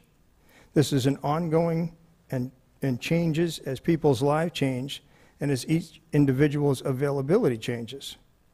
We know we are having some challenges with our medical control oversight, where a number of available paramedics choose not to work with us unless we explore other alternatives to our current medical control. So we are exploring those options. We have set a minimum standard of expectation with each employee for nighttime coverage in order to keep their association with Southampton Fire Department. We would also like to increase standby stipends for basic EMTs to match that of paramedics. We would like to offer staff additional pay if they commit to coverage for the times that fall between the two shifts. Currently, if they cover a minimum of 8 hours for the overnight shift, we pay a $50 stipend. We would like to offer an individual an additional standby stipend if they cover 15 hours that includes those times that fall between the shifts. So they would cover those times for an additional stipend. We would like to explore having members that already work a full-time job in another department who wish to sign a waiver of benefits clause, allowing the option to schedule them for more than 20 hours per week. We would like to pay per-hour incentives that we used to do for daytime coverage response. Now daytimes are not a problem. We had taken that away, and we'd like to add it to encourage members to pick up nighttime shifts. Of all these solutions, they're only temporary. They're a temporary fix at best. And we can, with these solutions, we can close out our current fiscal year. But ultimately, we need to put more money into the car and fund additional personnel to work the ambulance, as we had told the state that we would. The good news, because we operate as a basic level, excuse me, because we operated at a basic level for a short period of time, although we lost revenue, we did save on some of our wages. I believe our current wage accounts will come close to covering the above proposals that I just outlined, using money from the ambulance wages shifted into standby wages. The only problem is, what do we do for next fiscal year? If we do not fund our second shift, the state may very likely take away our paramedic ambulance. If it is lost, it may not get reinstated unless we financially commit to expensive full-time shifts. Currently, we are providing the service with part-time labor. What I've presented are temporary measures that we can put into place right away to satisfy the state today, but the town still will need to address the state's larger concern that we honor the agreement we signed with them just before I became chief 2.5 years ago. Is there a copy of the ambulance inspection report that we can look at? Certainly. That might be helpful, because although you gave us a lot of information, to digest that all at once is difficult, but it would be helpful to have that to read. It's basically a deficient agreement in coverage. Right. Further questions about it? Is there something that I could answer for you now? No, I just want to see the report and read it, and, I understand what you're saying. Yep. Chief, can you attach your proposal to the report from the state? Sure. So that we see the state report, but we also see your proposal. Yeah, absolutely. Yep, I can certainly do that. Yeah, I mean, the 2.5 override question for $135,000 for the second shift would have taken care of the issues we're talking about now, but obviously the town voted it down. So when the chief and I were talking, I think we need to decide to get that into the budget for next fiscal year if we're going to meet the commitment we made to the state. So that's something we'll have to discuss. Yeah, it's a challenge. I think, honestly, I think that, for the citizens of Southampton, they deserve good quality ambulance response. They deserve it to come from our station, which is really the best kind of time format. But it does come at some cost. $135,000 comparative to full-time departments is, we're getting it with part-time labor. Yeah, and the horse you're talking about is going back to basic level with paramedic intercept. Absolutely. Going back to basic level, there's in modern age, this is not just Southampton, all over the country, as people are running into this problem where there's not the same level of people available, because it's becoming more professional to be an EMT and a paramedic, that are available to donate their time to the town. It becomes a challenge. It becomes a challenge for especially in a nighttime scenario, when you're really looking to you need local people to answer the call and respond at 3 in the morning. So somebody at the station responding from the station is going to get there a lot quicker than somebody coming from their home to the station and out. Absolutely, yeah, because currently, right now, at 3 in the morning, the call comes out, and, it may take 10 minutes just for one of our personnel to get to the station. It then takes whatever time from the station to get to the scene. In the eventuality that we use a mutual aid, they actually go directly from their fire station right to the scene. There's a time savings, but then there's a loss of revenue to fire department because we didn't cover the call. Right. And there's some challenges. We're going to have to work together.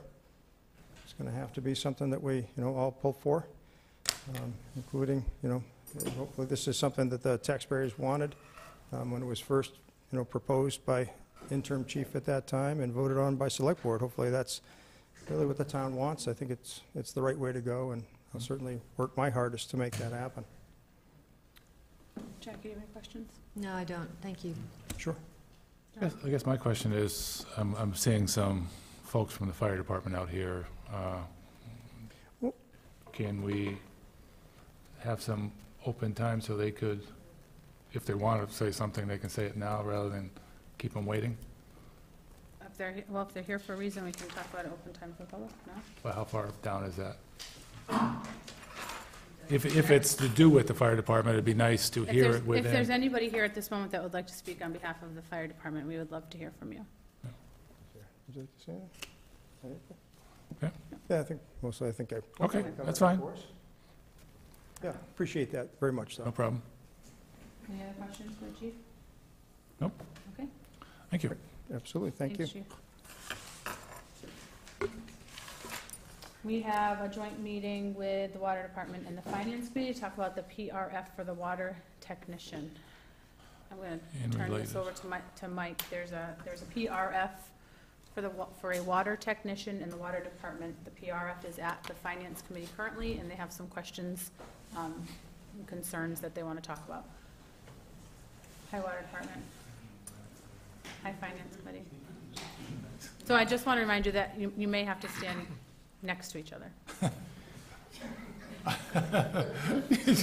You say that like it's not possible. No,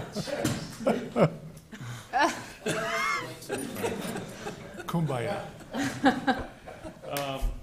Funny. Good evening, Michael Rosenberg, 144 East Street, Southampton, Chairman of the Finance Committee.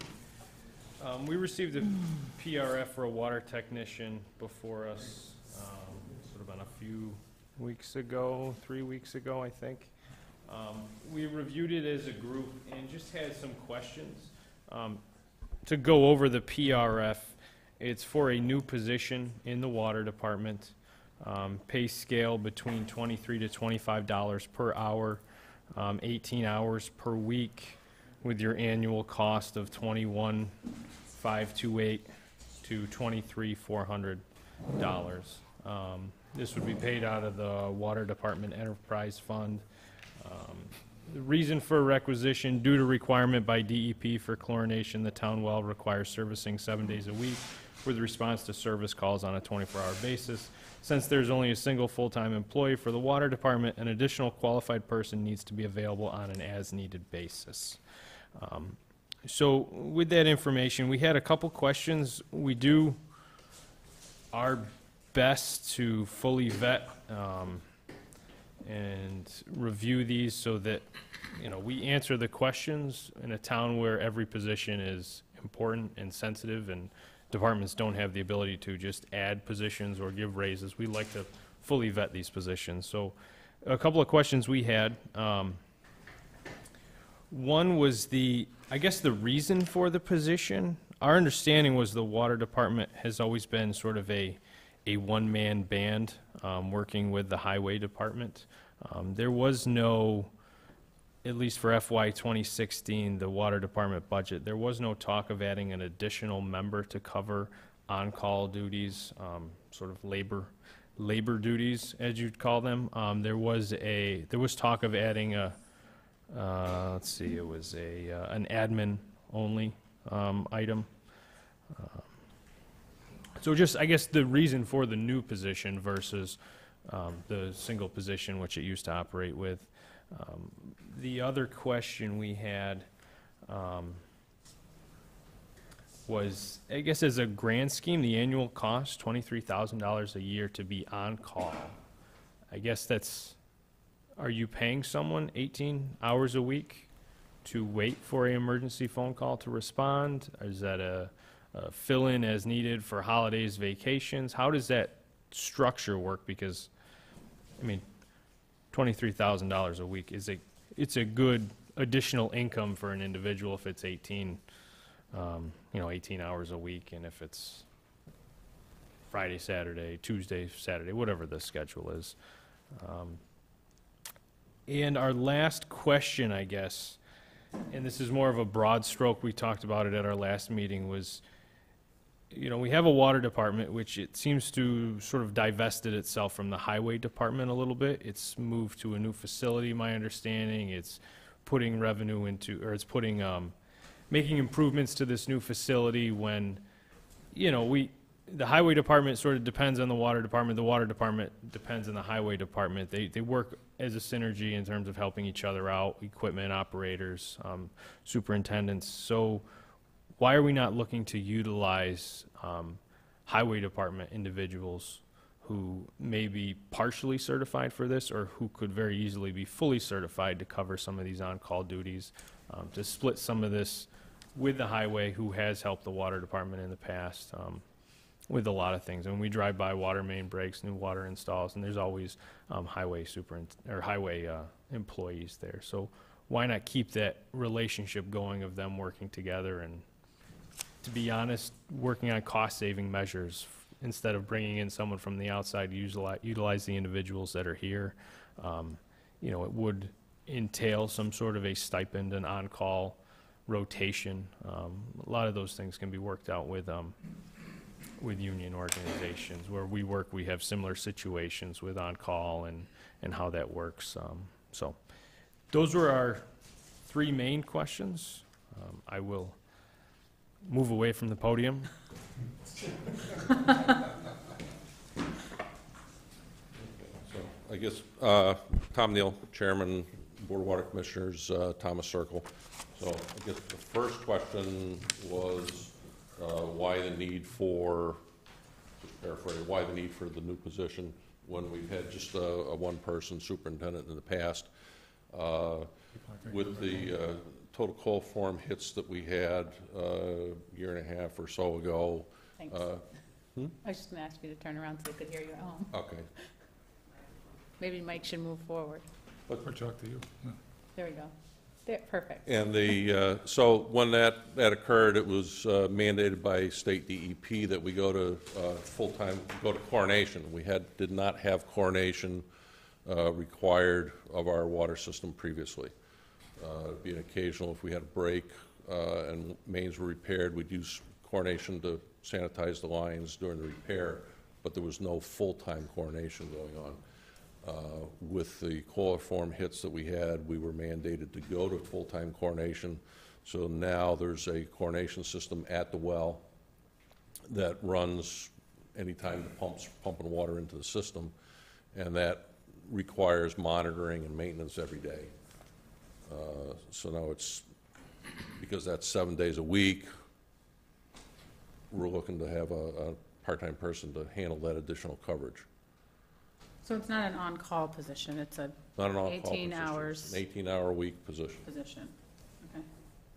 So the person doesn't sit, he's not just You're not paying waiting, somebody- not paying someone to sit at home and wait for a phone call. They're working 18 hours Yes. a week? Okay. That's the first question. Now, can I ask you a quick question? Where'd the 18 hours come from? 18 hours was, we were trying to keep it under the 20-hour cap so that we don't have to pay benefits. The Okay. town, we don't require benefits for it. Okay.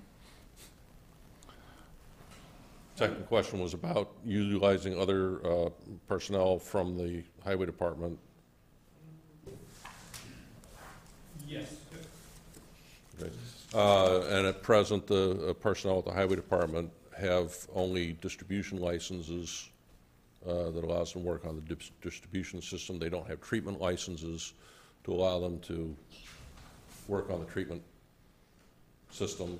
And I believe both individuals were contacted and asked if they wanted to upgrade their licenses, Yes, they pursue were. upgrade of licenses, and they both declined. Okay. They weren't interested. Okay. Does that answer your question, Mike? Okay. Okay. And the last question was about working, well, our moving to, basically, the current layout and offices at the highway department. Have you been there? Have you visited? It's relatively small, and with having both superintendents working there as well as the full-time admin or the admin person, there's no space.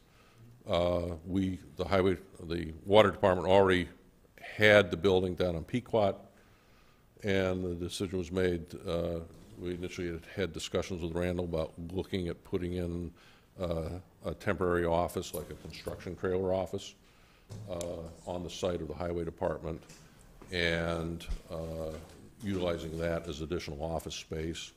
That didn't seem to pan out, and since the water department already had a building available that we're already paying for and keeping it maintained and everything, that we'd move the water department there, move our records there, so that we had a adequate space for the water department, as well as giving the highway department space that they needed for their admin person too. John, do you have a question? I do, and it's semi-related. The part-time position, job description, and the full-time position, are they equivalent in the duties that they can perform? Full-timer and part-timer? Both require the treatment licenses as well as the, Heister and stuff, so that if they need to do that type of work. Is one job description more qualified than the other one?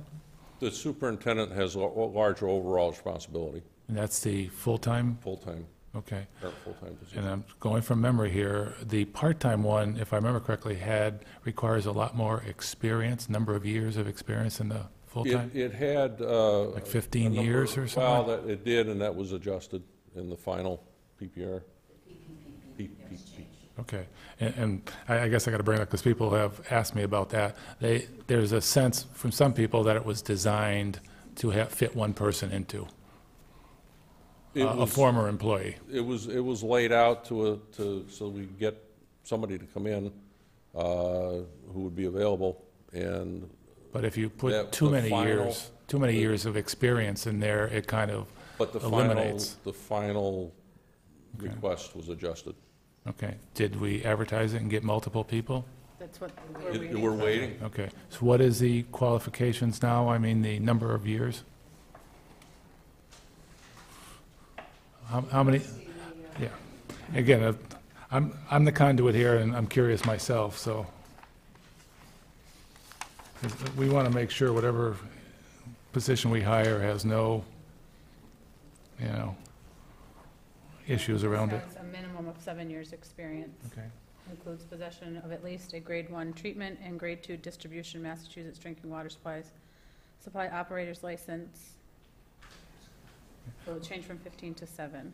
So the full-time employee, is that a minimum of 7 years also, do you know? I do not off the top I of mean, my head. I would think those should match up, be equivalent, or the part-time even less.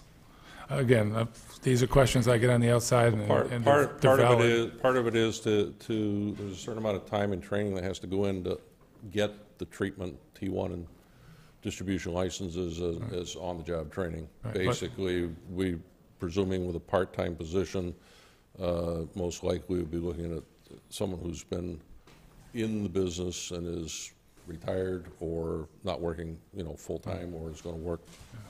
I guess my concern is that the part-time needs more experience than the full-time, So, but those are the questions I came up with, so. So we can find those, because that'll come to us, Yep. right? I'm glad to see it Find went so- from 15 to 7, though. Right. So we should find that answer before it Yeah. gets to us. Mike, do you have other questions for the water department? Did I leave anything out of your? No, the questions are answered. I guess the final point I will make, because we did get the answers to the questions, goes back to our original conversation we had before. If you take this position, you annualize the pay, it's $50,000 approximately, which is a good salary if annualized. Now, it's not, it's 18 hours a week, but it's still, for an on-call, or for a part-time individual, that's a good salary. We talk about you have to advertise, you have to legally advertise, legally interview, legally hire. We talk about retired individuals. And I understand we've reached out to the highway department, and if they're not interested, that's unfortunately, there's nothing we can do. But utilizing maybe a younger workforce that we have here to train for the future is always a good thing, right? Because sometimes they cost a little less than consulting retirees, and you train them for the future to help in the department. It's just something to keep in mind when reviewing these new positions. If people leave through attrition, you should boost up the younger ranks of the wages. I know, but there's certain laws there we got to be careful of, too. I understand, but if you're able to look internally. Yeah. No, I hear you, yeah. But I don't know that we can go out and say we want younger workers. That's not. A new position versus an on-call Yeah. needed position, right? You would need that. Yeah. Hiring from within, promoting from within, that makes a lot of sense. Yeah. Just another thing, and this goes back to the added building, the separate admin situation, those are all added costs. You add another building to the mix, it's another building to be maintained. It is being maintained through the enterprise fund, but it is still a taxpayer fund. And the more buildings, It's not taxpayer funded. it's ratepayers. Ratepayers. Who are taxpayers. Who pay for a service. It's not taxed. It's not tax money. But they're also taxpayers. They're also taxpayers, but the funds come from the enterprise fund, which is revenue generated by providing the water service to those customers. The taxpayer pays a rate for water. Yeah. So you're saying the rate goes up and the average taxpayer pays more on the water rate? Okay. But I mean, I got to say, I've been at the. Water customers do. Right. All the taxpayers in town do not, only those Right. taxpayers who are water. Yeah. I think he's trying to make a point of the water rates go up. Ratepayers are not always taxpayers. Right. Yeah. Out-of-town people own Right. property. But don't they pay taxes? Out-of-town people that own property? They may or not, renters may pay it. Well, they have to pay it, and they may get it from the renters. Yeah, yeah.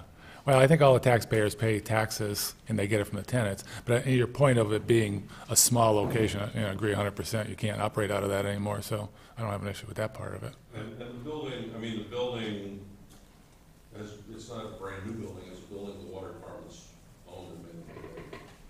So, Just the point that we have a number of buildings that are in need of service in the town. We talked about the public safety building, the possible plans in the future, what do we do? Adding another building to the repertoire, things that need to be maintained, just creates more expenditures for the town. The more you can work together, the more you can bring the departments together, like we talked about, sharing admin, sharing labor is a way to cut some of those costs down for the town and better utilize it. Charlie? The building on Pequot Road that they're utilizing by historic history, was established there a long time ago. It's a pre-existing structure. It's not something new. They've already been obligated to maintain that building with heat, electricity, so on and so forth. I know the offices of the Highway Department. I know why they moved out, because simply there isn't enough room. I totally agree with you that we need to reassess all our buildings in that. But in this particular episode of what I'm seeing, I think what they did was their due diligence to correct the situation and move as cost-effectively as possible. As for hiring the individual, that's another issue. But as for the building, I totally agree with what they did. Any other questions? No? Any other questions about the issue? No. Thank you very much. We're going to move apprehensively to open time for the public, since there's still a room full of people. I will say, if you would like to speak for open time for the public, please feel free to make a line at the podium. The Board of Selectmen won't be making decisions on things voiced during open time for the public. It's just a chance for you to let us know what you're thinking or something for us to think about. I just need to know who you are and where you live. Hi, I'm Gail Santoro, 83 Pleasant Street. I'll try and speak up. I keep getting texts that people can't hear us. I just, while the Water Commission is here, I just want to ask if the letter has gone into the Board of Selectmen yet about the piece of property that's under discussion on code. It has not. Okay, is that going to go in? Yes, our next meeting is, I know they're waiting. we'll have it drafted and be able to sign it. Okay, because I know the other parties are looking for that to make sure it's moving. Okay, thank you. Thanks.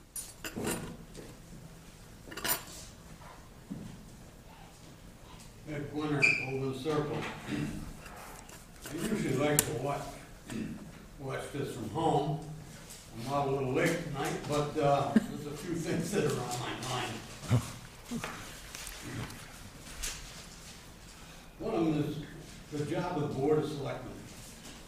A few weeks ago, someone came in here with dog complaints. And some members of the board sided with the dog owner. A few years ago, I hit a dog with my truck with a snow plow. Couldn't avoid it. The dog ran in the woods. I immediately went to the police department, spoke to an officer, and he asked me if the dog was on a leash. And I said, no.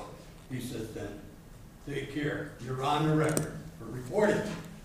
This is the way we have to act with people who come in that get bit by dogs. We have to take it out with the people that own the dog, not feel sorry for them. Another thing is the road acceptance. On 9/16, all boards received a letter from Randall. All boards received a letter. I haven't voted. The fire department, police department, highway department, fire, water, assessor, town clerk, everybody was notified of this. Town meeting took an action. And you people chose to override that action. Therefore, the developer had to come in or send his representative, which costs him money. He's been through the ringer. He's been put through the ringer by a few NIMBYs. And I'm sure people know what that is. You people pander to those people. And it's not fair. Someone stated that the developer made $1 million, which is pure speculation. They don't know that. I don't know how much he made. It's nobody's business but his. And the internal revenues. The extra cost that he incurred by you people not taking the action when you were supposed to should be picked up by you. You're the one that made, Mr. Knickie, you're the one that says we shouldn't act on this tonight. And you agreed. Mm-hmm. Dead wrong.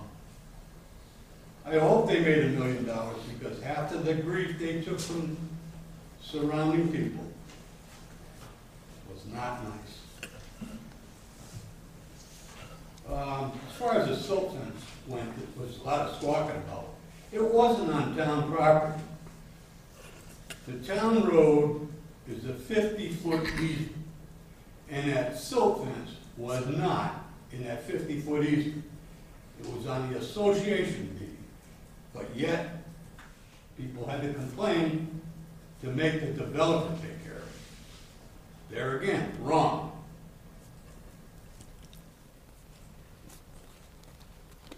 I can see where the town is headed, or some people in town is headed. They don't want to see another house built. They've got theirs. I was told 45 years ago, when I built my first spec house over here on Pomeroy Meadow Road, I was told that I hoped that wouldn't become a habit. Well, I made it a habit for 42 years. And I don't think it's going to stop. People are going to take over what I did because every one of you here lives in a house, and somebody built that house. Thank you. Thank you, Mr. I Gwinner. will give this to Heather. Thank you. Is there anybody else? I'm just going to pass.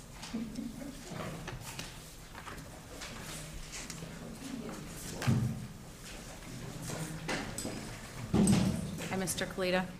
Hello, how's everyone tonight? Bill Kalita, 106 Gilbert Road.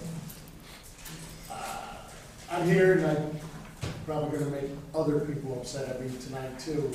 Can I just mention something about the water department? If in fact we have people at the highway department, and I know this for a fact, they're getting a stipend for a water license, but they don't want to get a better license, but yet they're getting a stipend, why are we paying that? It's costing the taxpayers a lot of money. When I was there was 4 people, I believe, getting this stipend. For which water license? I'm not sure which water license it was, but there's now, I believe, 2 people at the highway that hold a water license. If they're not willing to use them or upgrade them, why are we paying the stipend? I mean, could they have a water license to do a certain level and they didn't want to bring it up to this level? Well, why not? I don't know. I'm just asking the question. Well, I'm just saying, if the town is paying the stipend, should reach out and say, look, we're paying you X amount of dollars a year to hold this one water license. That license isn't any good anymore, so you have to go forward. You have to either go up or it's gone. Do we know that license isn't good anymore? Well, it's a good point that we can find out and Okay. look I'm into. just throwing that out there because that was brought up, that 2 people at the highway have a license and they don't want that position.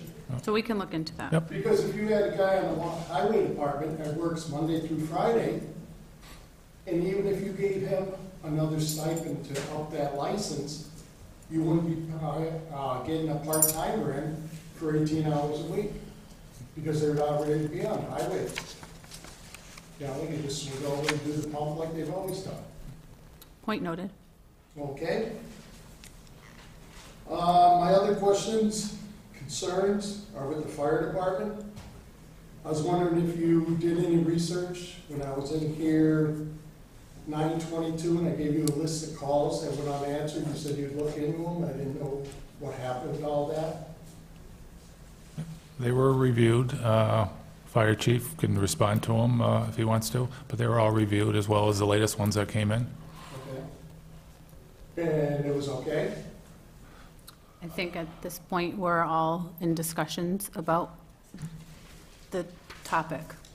Okay, my concern, and I understand being paramedic, it's a little more process than just being a basic or an intermediate. Myself and every chief before me gave this town 24/7 coverage, whether it be a basic unit or intermediate, and when I was leaving, it was paramedic. I don't know why we can't do that now. Hearing that most of his basics have gone to school, they do not go to school all night long from 6 until 6 in the morning. I don't know why people aren't responding. Sounds like a leadership problem to me. I would also like to know why the 9/22/15, when we had this meeting here, and the tones went off, why Chief Workman did not respond on that call. Yeah, part of being an EMT, there's a duty to act through the state. You take an oath that you will be there. He was in this town wearing a Southampton Department uniform. And I couldn't believe he was just trying to cover up that tone so nobody heard it. Not once, but twice. My problem, and I'll get back to the other one when you talk about protocols and stuff, that could have been a call for your son, maybe your wife, right out here on Route 10.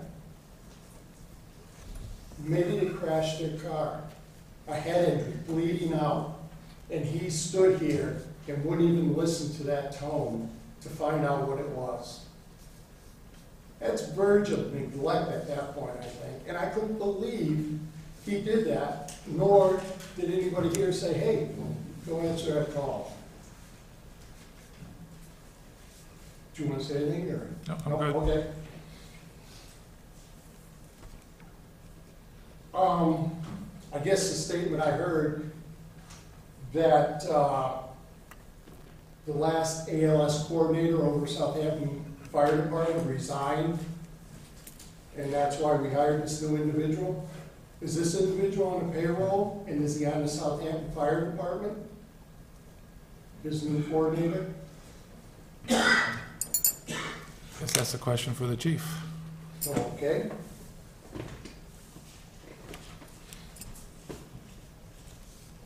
Getting back to some of it, you know, you watch a lot of ads out there, and the chief talked about learning CPR, you can save a life. That again falls back to that call when he was in here trying to hide the radio. What if somebody needed CPR right here in this building? Nobody knew, because nobody cared to listen to that radio to find out what that time was. He talks about everybody's at school, and the town has to decide what they want to do, go medic, put on another shift? Another shift, thank you, I'm sorry. That may be a route, and like I told you last time when I was here back in September, when the chief's position was made fire chief full-time, it was so that there would always be one individual responding. Since the chief has not moved to town, says he lives on Glendale Road, why isn't he responding? He could be that one man, then you only need one other guy.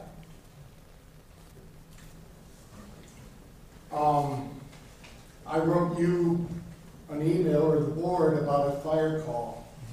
And again, it's a fire call where Easthampton was here doing our ambulance call because nobody responded. Around 6:30, I think it was. The alarm goes out for a CO detector going off, and not one individual responded from this department. Where was the chief? What if, I put this in the email, that house was burning, and that poor person is trapped waiting for Northampton to respond? It's only a CO detector, you say. People have died from CO. You don't send people rushing into a CO alarm call unless you have a meter and unless you have the right gear on. Something has to be done. You know, this goes on and on. I understand. He can stand here and say, it's tough, it's hard. I'll tell you, 24/7, myself and everyone before him gave this town 24/7. At one time, we had so many firemen and EMTs responded, we had to cut the department in half because we'd go to an accident and we'd have 30 cars lined up with EMTs and firemen. Something has changed.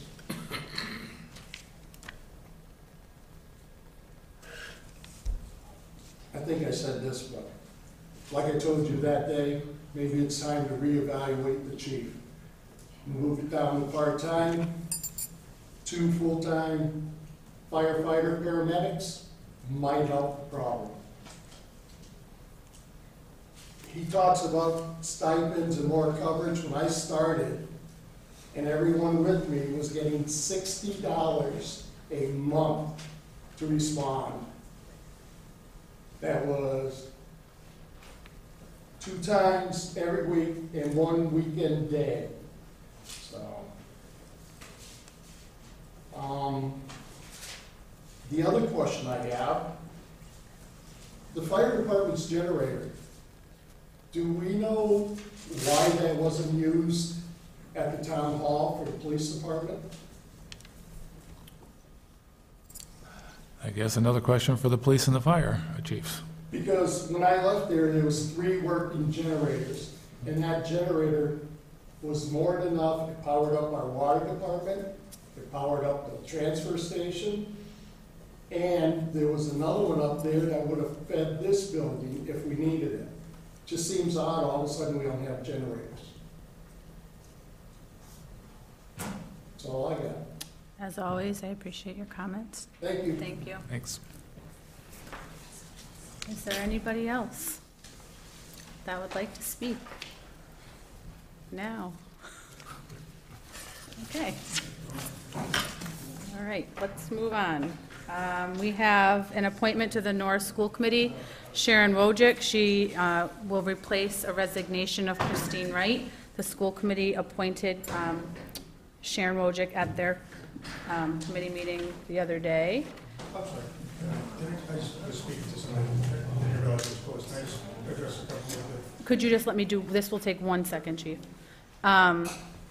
So Christine Wright had resigned from the school committee for Norris and because she moved out of state. In addition, Jill Phelan has subsequently resigned. The school committee is down to 3 out of 5 members. Sharon Wojcik, formerly of the Finance Committee, has submitted a letter of interest. The school committee is aware and appears to be on board. They actually voted at their last meeting to appoint. So at this point, I would accept a motion from the Board of Selectmen to appoint Sharon Wojcik to the North School Committee. So moved. Is there a second? Second. All those in favor? Aye. Aye. For those at home, there's still 1 opening on the school committee. If anybody feels moved to get involved, you could at least fill it till May, which would be helpful. I will backtrack to open time for the public. Chief, although I don't want this to turn into a he said, she said, you did, I didn't, let's not. But I'm happy to let you respond if you'd like. Yeah, I appreciate that. I know that interim chief Galita has come up to the podium many times when I haven't been here to speak to it.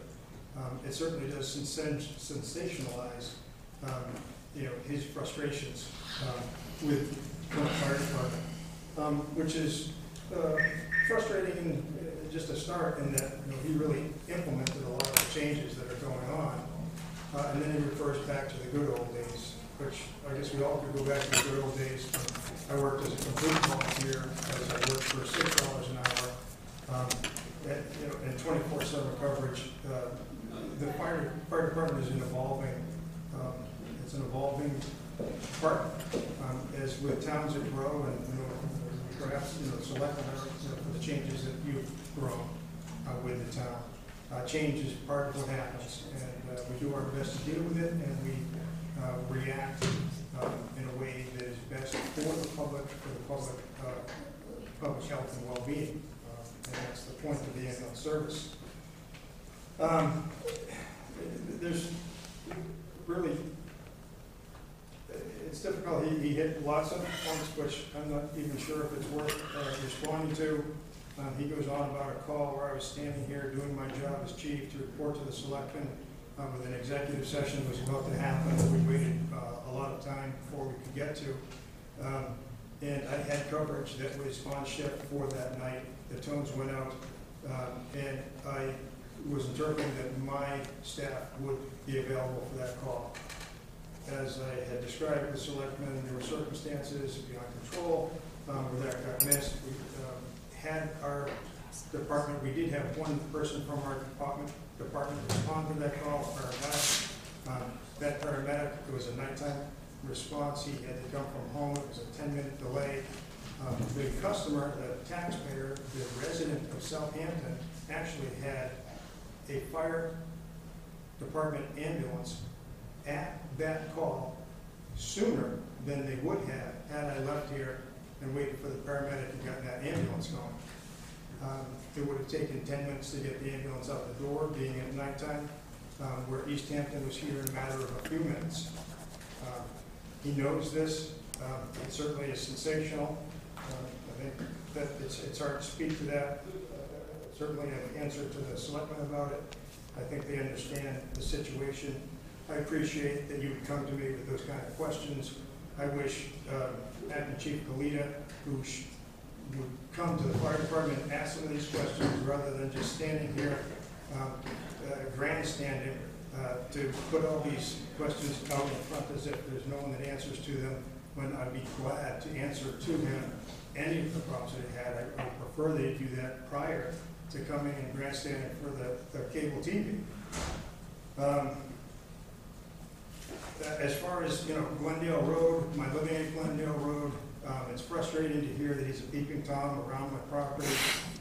My wife is already talking to the police department. If he is peeping around my house, certainly if he tripped over the kiddie pool for my granddaughter or the garden that we have, perhaps he wouldn't be casting the aspersions that are not there. As far as a CO call from another community, I shouldn't have to justify the public environment, but I was on vacation. He took vacations. I was on vacations. We didn't have a good response. It's challenging. The department has gone through a lot of changes. And we are working to, get as many people responding as possible, but lifestyles are changing. It's not a Southampton specific problem. It's a problem that is really across the country. Years ago, all fire departments didn't have the kind of problems with response and personnel that they do now. This is not a Southampton problem. As much as someone can beat the drum that it's specifically for Southampton, it's not. As far as a part-time chief, I remember when I first came on the job, he would say how he worked 70 or 80 hours, and yet, I don't understand how now he says, oh, to be a part-time chief. Did something change from when he was in that position to when I am in the position? Does he somehow think that he's not going to work the hours that he worked when he was here before? That just seems, perhaps he thinks he's the man for that job. But I don't see managing 30 part-time employees takes a fair amount of management, and to negate that is not beneficial for the community. As far as generators go, Do you think, Chief, that we could take those comments, though, and talk about them? I think he brought up, we don't know where the generator is. So can we have that conversation, us? Do we have to do it? No, but it just gets out to the public, and I feel like it would be nice if the public knew that these Korean generators that we've been keeping running forever are not the most reliable. They need a fair amount of upkeep. They need an electrical connection to go into any of these buildings. And it's just what you're not hearing. So it's easy to get up here and make this noise, but it's important to recognize that there are reasons for all of these things. There's circumstances for everything that's going on. We are addressing and making this a professional department with quality care. I think that if you ask any of the members that dedicate their time and come from home in the middle of the night, we cover 90% of our calls, even with the mutual aid that we've had. It's a good, dedicated group of individuals. Is it the same as it was 50 years ago? It's not. And it probably never will go back there. It's back to the horse and buggy. But it's a dedicated group that's moving forward and doing the best that it can. And I feel like the firefighters in Southampton do an excellent job at performing their duties. And it's too bad that someone who's feeling frustrated for perhaps not staying here has got so much negative to say. Thanks, Chief. We have items for our special town meeting, so we need to discuss a date. Heather, did you have a date in mind? The last Tuesday in January was the one that the town clerk and I looked at. I believe it's January 26th. And can we certify free cash that night? Can. And what else is on there? So we have to do a few things. We have to look at the possibility of having to put an article on the warrant for the Safe Routes to School project, for the acquisition of property and the like. The bylaw committee at that time should have the outline of the revisions to the bylaws. Remember, right now, they're not actually looking to change any bylaw in particular. They're simply looking to rearrange them, create a bylaw structure, and give us something that we can build on over time. Okay. So that's the third item there. And then I'm not sure, I don't believe CPC will have anything moving forward, but we do have the roof, or the insulation in the roof here in the attic. And we will have to look at transferring funds to continue to do stuff for this building, simply because I don't even have an explanation for it, other than we keep getting bills because things keep breaking. So let me ask you this, I can probably slide this in here, the PQB's worked diligently on the personnel bylaws. Is that something that needs to be voted on in a special town meeting? No, that doesn't. The only time the personnel bylaws would have to go to special town meeting, to my understanding, or town meeting in general, is if the actual first section where the physical bylaws are, the things that look similar to our general bylaws or our zoning bylaws, if those are amended, we have to go to town meeting. Otherwise, the process to amend the policies themselves are written into the policy procedure book, which I believe is something along the lines of they have a public hearing, and then the Board of Selectmen approves them. Okay. I didn't want to miss anything. My chance. Okay. Okay, so January 26th, does anybody have any problems with that? Everybody's going to be in the country.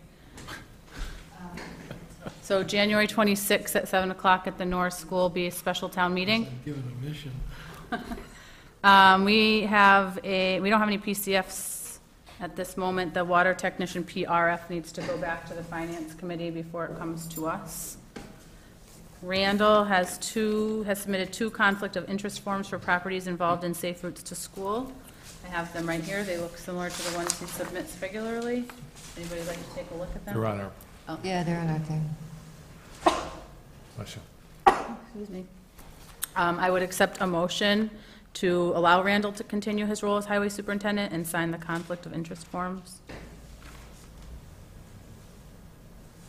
So moved. Is there a second? Second. All those in favor? Aye. Aye. Where do you want me to, oh, right here.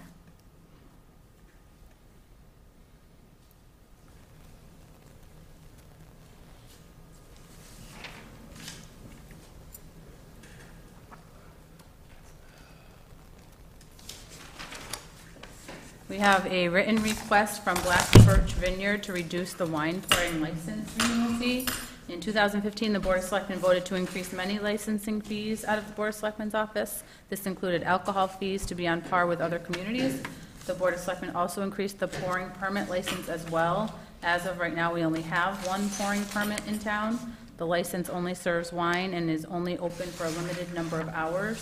The fee applied to the pouring permit license for wine is the same as that for other alcohol licenses that serve and sell wine and malt. Black Birch Vineyard has therefore requested that the Board of Selectmen consider reducing the fee for this license. I will read you the letter. Yeah, we all have it. Yeah, I have it. You don't need Would you to. like me to read it into the record? No. How does the board wish to proceed? Well, I guess I've got a question, because they're asking that it be reduced to, let me get it, to a farmer winery license. It is a farmer winery license, pouring permit. So it is already. So what we did, John, last year is we took a look at the fee schedule that we currently had, and we upgraded all the fees. Right. The previous year, the vineyard was not charged a fee. Right, in 14. I think it was just the town didn't realize they're supposed to, or they could charge them a fee. There's not a lot of distinction between the pouring permit and a general package store, or a general restaurant. The biggest thing here that they're concerned with is the notion that they're not opened as many hours. They have the potential to. There's nothing limiting them to the hours. Those are the hours they have chosen to set their business aside to be open. And they're saying that Ms. Hamill checked with local towns that had farmers' wineries, and Northampton has no fee, Amherst $2.50, and she got no response from Westfield. So are they doing it differently? They're charging their farmer wineries a lower rate? Well, one of the problems with this type of license is there's not that many of them. So you can't poll 300 and something communities and say, hey, what do you charge? They're going to say, well, we're just going to charge what we charge wine and malt, or we have no idea. Right. And I think that's one of the issues, is this license for the pouring permit piece only came out a couple years ago. So it's still very, very new. And it has no restrictions on, or has restrictions on the hours, but nothing different than regular wine and... Every year what happens with the pouring permit for their winery is they tell me what hours they'd like to be open, as long as the board does not object. Those are the hours that go on their license. It's a little more regulated than your general package store, your general restaurant, only because they're not always available. So they have specific hours during Sunday through Saturday that they like to be open, as long as it doesn't conflict with Mass General Law, and the board has no objection, that's the hours they end up with. Yeah. Looks like it's seasonal and basically a long weekend business. It's open, I believe, year-round. It says April 1st through late December, Friday, Saturday, and Sunday, noon to 6. But that's when I don't think No, I that- agree, it's what they want to do, yeah. It's not an outdoor business, they have it inside to a certain extent. How does the board wish to proceed? Well, if we reduced it, then we set a precedent for any other license that approaches us in this menu. And I suspect we're going to see more as time goes on. Do we want to do that?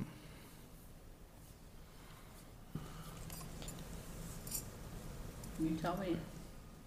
Well, personally, I think the licensing fee of $1,000 seems like a lot of money. I concur. I believe that too. And this is a young business, and I think we're so lucky to have them here in town, and that we should really look at this and see what we can do to lessen this. So what happens when other people say, Well, I think if we take each company individually, We don't have the time to do that. That's the problem. We can't. but that's a lot of money for a Oh, small I company. don't argue that. I don't argue that at all, Jackie. My concern is by setting this precedent, we open up the door for argument from other businesses that, hey, I just opened up this place, and I think I deserve a reduced rate. Let me ask a question, and it may sound better in my head than when I speak it, but can we have a fee based on a per month that a business like this is open? And the license would show that you can only be open April through December, and it's $100 a month? Yeah, that makes sense. We can do something like that. We should open it up, discuss it. I don't know if that's possible, it's just, I haven't seen it, so that would have to be some of the ABCC. When you talk about, sorry, no one at home can hear me. I haven't seen it, we'd have to check with the ABCC. Yeah. The only thing you run into is when you previously mentioned, John, about a seasonal license, I cry. Because what happened for a long period of time is a lot of Section 12s, like golf courses, they would have a seasonal license. So they'd have an annual license and then a seasonal license that was due for renewal in April. Over time, what we tried doing in a lot of communities, and ABCC's worked with a lot of communities to do, is actually do away with seasonal licenses. So even if they only use them for 4 months a year, they still pay the annual fee, and but what ends up happening is a lot of those communities have a larger property, and they were paying an annual and a seasonal license, and they merged them together. I understand the will for good intent here, but the problem is, it's still a business. B, the other thing is, too, is I don't think she's saying in this that it's a financial hardship. I don't believe that was written anywhere in it that's a financial hardship to pay this fund. I think what she's saying is she just doesn't think it's necessarily fair, because they went from 1 year with 0, 500, and then 1,000 for them. In 3 years, that's a huge increase. And I think that's what she's stating at. I had a long conversation with her. She understands, it's up to the board and how they wish to proceed on this. And I said, it's worth a try. If you want to put it forward, put it forward. But we also had a discussion about the conversation Charlie just started, which was precedent. You know, if you do this for someone, you have to open it up for everybody else. I don't think the ABCC would support looking at each business individually and saying how much, let's assess your personal fee for this. That's why I was thinking, is there a way to prorate it to be fair to everybody? Because I agree with what Charlie said, we've got to watch out on setting a precedent, But but a I mean, we set- 500% increase in But one we year, set that's... these rates. We set them. We that's a saw lot. them, we looked at them, we approved them, we said yes. And now we're gonna go, oh, 500%? we changed our mind. But we did this. That's not... This is what we voted on. The Board of Selectmen said, these are the rates that we wish to charge. It's not good. And now we're gonna change our mind again. yeah, that's, I move that we keep the rate as it is. Is there a second? I'll second it for further discussion. Further discussion. I'm very fearful of setting a precedent here. That's my only concern also. So one thing that the board can consider is, so the liquor licenses fees are based on the group they fall in. So you have Section 12 and Section 15, so all alcohol, that's their group. Wine and malt, that's their group. Now, this is just wine, but it's also a pouring permit. It's not the same thing as a restaurant license. So what the board could do is say, you know what, we're going to create another category called pouring permits. So anyone else that comes down the line future, just in this category, it's slightly less, or slightly more. But you could come up with your own rate for and take it out of the grouping that's currently in, where it's currently grouped in with wine and malt. That's a good You idea. could just say wine pouring permit, so if you have another vineyard that comes along, it should be slightly less, maybe it's $7.50. Okay. So is that something that you think that you can look into? Because if that's feasible, I would say we then just table this until you get back to us with Well, some. if the board wished to go that way, we could just put it on for the next meeting on the 15th, that the board can Then I adjust move the table just that until one next fee meeting. item. So I'll withdraw my second. I make a motion that we table this for Second. further discussion at next meeting. Second. Second it. I second that. So there's a motion and a second to table this until the next meeting. All those in favor of tabling, say aye. Aye. Aye. Opposed, say nay. Nay. Moving we're almost done. We don't have any contracts, we don't have any documents requiring signatures, we do have payroll and bill warrant. Has everyone looked at them? Would you like to look at them? Yes. I'll read them for you. We have warrant 16-22 in the amount of $748,730.96. I'm going to read them all, and if you could approve them at once, that would be helpful. I don't know. Here you go. Here's the list, right here for you. Thank you. Sorry, That's I okay. apologize. We have payroll deduction 16-21 in the amount of $40,218.72. Payroll deduction 16-21A in the amount of $148,501.71. Payroll 16-23 in the amount of $230,076.19. And payroll deduction 16-23 in the amount of $40,502.92. Would anyone like to make that motion? So moved. Second. All those in favor? Aye. You have minutes to approve. Have you had a chance to read them? I have. Would someone like to make a motion to? Question. I asked for modification on the minutes relative to the dog hearings. I'm going to do it right now. Which ones are those? Do you want to let them know what it was? Both dog hearings, the omission was that the owners stated that the dogs were licensed. And were they? That's not the question. The question is what was in the minutes. And they stated that their dogs were licensed. And that needs to be incorporated into the minutes. Okay. And have you, Writing that right now.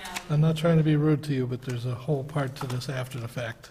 okay, so which date are those minutes? Do you want to wait to approve them until they've been I properly? just modified it in pen, I can finish it on writing before I print them out, but the signed ones can be in pen, and it says, both owners stated dogs are licensed. Okay, Thank thank you. you. That is from November 3rd, 2015, the meeting that began at 6 PM, and that was a modification to item number 2, appointment scheduled under section 1, dog located at 9 Maple Street and dog located at 29 Cook Road. Okay, so I would accept a motion to approve the minutes from November 3rd as amended by Heather in our meeting. I'll make the motion. I'll second. All those in favor? Aye.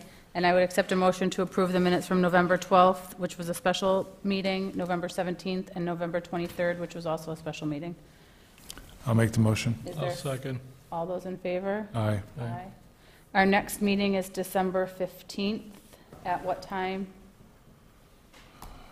Anybody? 6 o'clock is what we've been doing. I won't be here, so you're going to need to check and make sure that you have a quorum. At what date? November 15th, December. December 15th. And that's going to be an important meeting because we have to go through and approve any liquor, all the liquor licenses, so we can get them to folks before. I have no excuses, I'll be here. Okay, so you just need to make sure that Jackie's going to be here. and- Oh, why? It looks like I'm walking the sidewalks that night.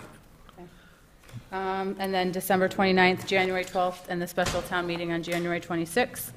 December 2nd, which is tomorrow night at 6 o'clock, there's a budget finance roundtable tomorrow night. Are you all going? I'm going, yes. Okay. On about- You're not going? I don't think so. Are you? I have a conflict. I do too. That's We need a the- quorum then. Right. Or at least Well, make you don't, decisions. right, at least make decisions. So Heather and I talked about if you don't have a quorum, I mean, I don't think anybody there, we're not making any decisions, it's a conversation. It's not, we're voting. Conversation with them and me? Yep, well, pretty much. I'll make my best effort to be there tomorrow. I may have to come late and I may have to leave early. Well, Jackie, do you know if you're going to make the meeting tomorrow? Yeah, because I have a CPC meeting at 5:30. Okay, so there might be a quorum there. And if there's not, it's not, I don't think it's, Well, I mean, should we have it filmed, or did you discuss that? We're not having that. It's a working meeting. it's just a working meeting. Tomorrow's night's not filmed. It's a working meeting. We talked about that when we made it. It's just a conversation about, nobody's making any decisions, it's just, I know, but people should know how we're talking about their money. I mean, I would think that we should have it filmed. I think what I understood and what I heard from the board at the last meeting, the reason they wanted this meeting in conjunction with the Finance Committee was to discuss certain brainstorming ideas of ways to move forward with the budget and the funds that we have. Right. but it's not a final decision, it's just a round table where, this is what we think and this is what you think, it's not. Sure, but even still, I think people want to know what we're thinking about their money. But I think my understanding Meeting and from, they can come. my understanding from the Board of Selectmen was that they wanted the opportunity for folks to freely be able to say, hey, this might not be the most politically friendly idea here, but here's an option. And they may feel intimidated to do so if they're broadcast live on TV. Right. So where's the meeting? Upstairs, right? Nope, it's right here. Okay, fair enough. So tomorrow at 6 o'clock. And we also, anybody make copies of the proposed PQB bylaws? It's all in everyone's Okay. books. So in your folder is the final edition of the proposed new personnel bylaws that the PQB has spent gazillions of hours going over and changing and manipulating and fixing and trying to make work. I think that I could say we, but everyone else did most of the work. So they did an excellent job in trying to alleviate the biggest problem, I think, which was the three-quarter pay disability, and coming up with I think, really great solution to that, which is accumulating sick time and being able to bank that. And so what I would like is for you to take that out of your folders and read it line by line and word for word so that we can have an open discussion about it and a meeting about it and not stall, because they've been working on this for a very long time, I'd say close to 2 years. And I think that it would be best to have a working meeting surrounding that first, before we have a really public meeting about it. Absolutely. So maybe Heather could send out one of those elephant polls, what do you call them? Doodle. A doodle poll, please, so we can come up with a time that works best, that we can sit around a table and talk about the bylaws. So Do you want to do that with the triple PB? that would be excellent if you could So, invite them. So if you could I'll send that email to everybody. everyone Yes, to please. doodle. And please don't leave without your reading. We are going to move into executive session. We will not be returning to open session under Mass General Law, Chapter 38, Section 21, Number 1, to conduct, that's so close, to discuss strategy with respect to litigation if an open meeting may have a detrimental effect on the bargaining or litigating position of the public body, and the chair so declares. I'm going to memorize these by May. Under number 3, to discuss strategy with respect to bargaining position of a public body. Same thing, and to conduct strategy sessions with respect to collective bargaining by roll call vote. Konecki, aye. Martin, aye. Moulton, aye. Sears, aye.